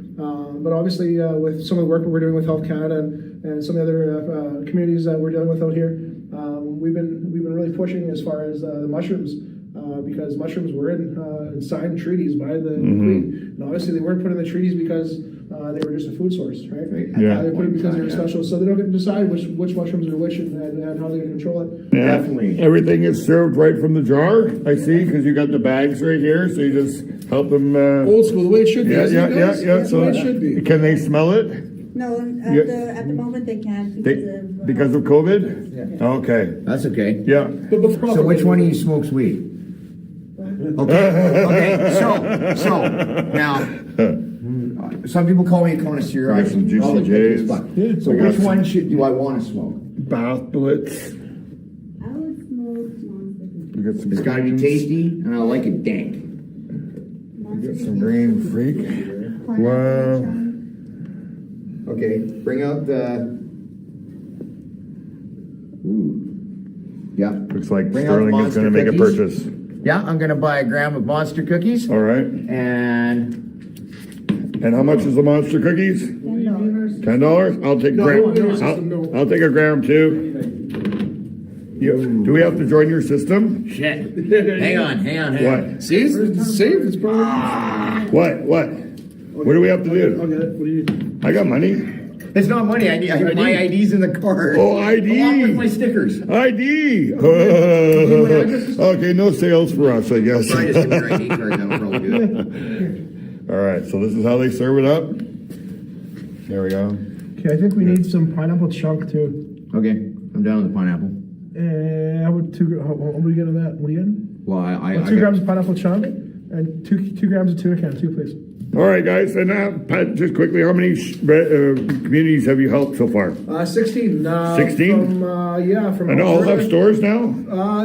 Yes, all 16 that we've helped have stores. Company's name that helps these people? Best Buds Society. You're still Best Buds. Okay, We're still Best good. Buds Society. All right. We still work under that flag right now. So people can look you up if we're right across Canada. If they want a store in their reserve, you would be able to help them out. Absolutely. Got it. Thank you, Pat. Thank you. you, Sterling. Thanks for the visit. All right, and oh, I got my finger in there. I always do that. Okay, we'll see you guys later. Great work by Pat in helping to set up that dispensary there on Indigenous land where the chief has given his permission, and I would suspect that they have some approvals provincially. I'm not sure, but there they are, and they're operating and they're providing access to people, and that's awesome. And great job by Sterling, the professor there, of explaining things to us. He sent me this. He even signed it. I think that's awesome. He's definitely a professor. I love the way that he explains things and talks about cannabis and that type of thing. So anyway, great work going on there by Pat. I very much appreciate that, and I think our Indigenous brothers and sisters should really flex their muscles a little bit in taking control of this healing medicine that can really help their people in a lot of ways. So that's great to see. Just a note that I'm told that despite what Google has to say about it, or at least the links that I clicked on, it's a rumor that David Suzuki was involved with the UBC chemo strain, but he still certainly should be involved in the whole cannabis issue. And I think that the Cookie Monster is correct there, that we could really use a nature of things on the whole nature of the cannabis issue here. So great to see that. We got a great donation from our very good friend in Ontario there, and I just want to say thanks again for that. Especially like these seeds are going to grow a lot of plants for people. We're going to be giving all this away through the CSP, and that is an incredible donation, I must say. And I would encourage more people to donate to the Cannabis Substitution Program.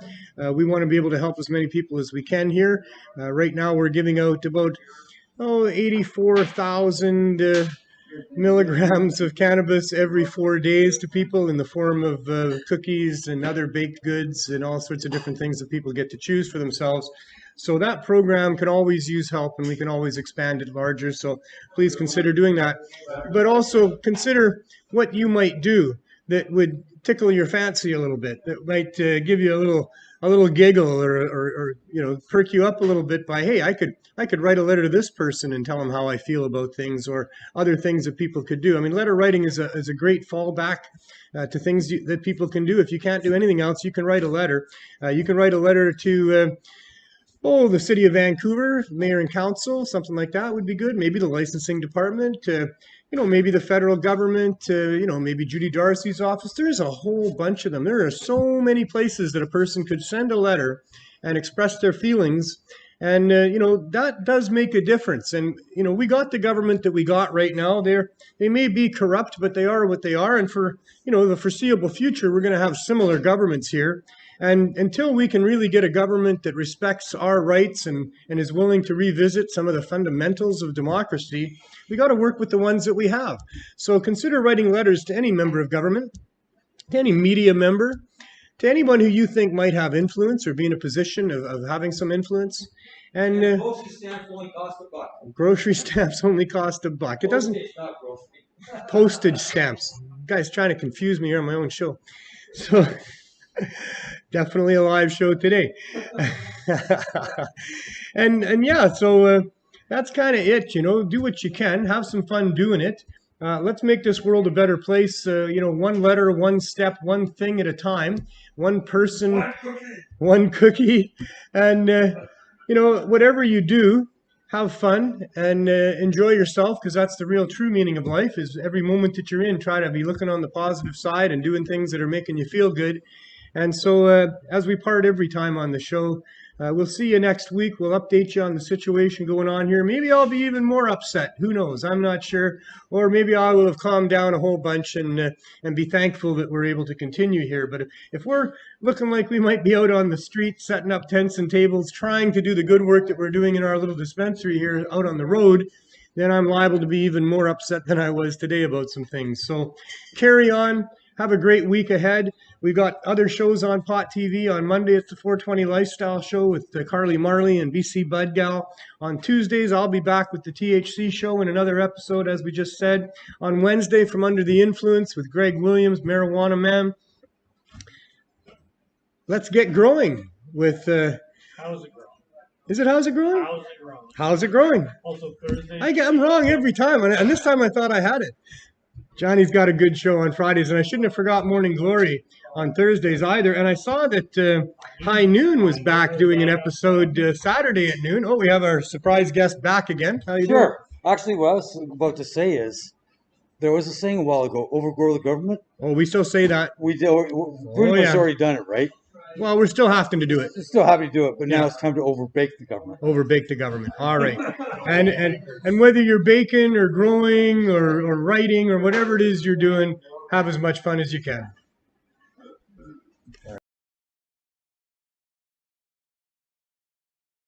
Mayor Kennedy Stewart's voicemail of the city of Vancouver.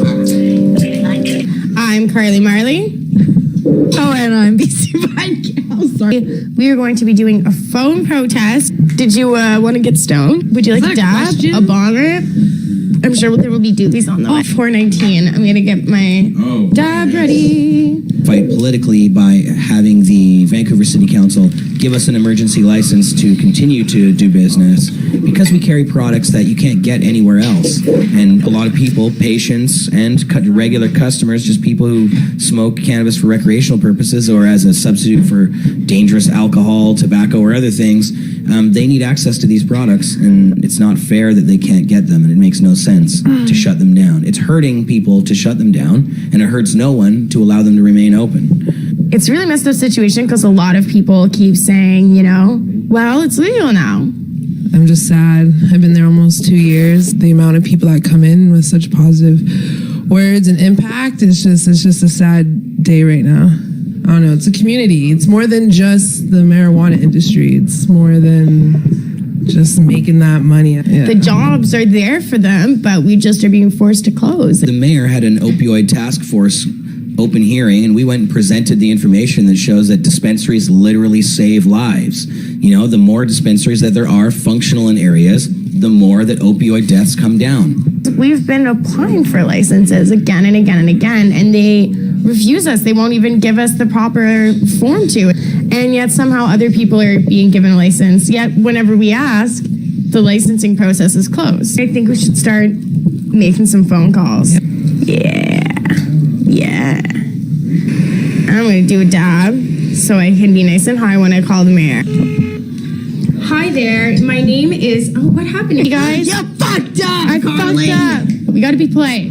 I'm calling because I wanted to let you know that I'm in complete disagreement with you closing the existing dispensaries and threatening arrests to do this kind of thing during the opioid crisis when it has been shown that having dispensaries in the area helps decrease opioid overdoses. It's just crazy. It's such a waste of taxpayer resources, all the people that you're putting out of work, and I urge you to please allow dispensaries to get emergency licenses so that they continue to operate. Thank you so much for your time, and I hope you have a good one. Wow. No, wait, you said, and I hope you have a good one. So, one down. You guys, now it's your turn. It's like, beep, beep, beep. I'm just calling on behalf of the whole dispensary shutdown. I'm just hoping you can please reconsider your decision and give emergency licenses out to the community so we could all stick together.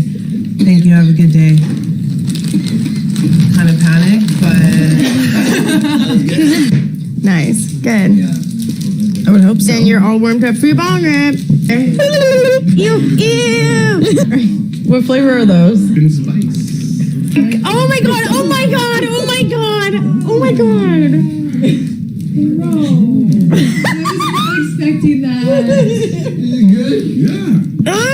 Oh my god, I literally feel like I'm gonna pass out. This is so fucking gross. Just look at the lollipop. Just move your hand for a second. Here, wait, I'll bud cam it. What?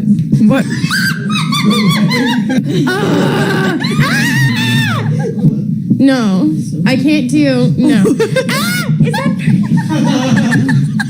This is on live on YouTube and Facebook.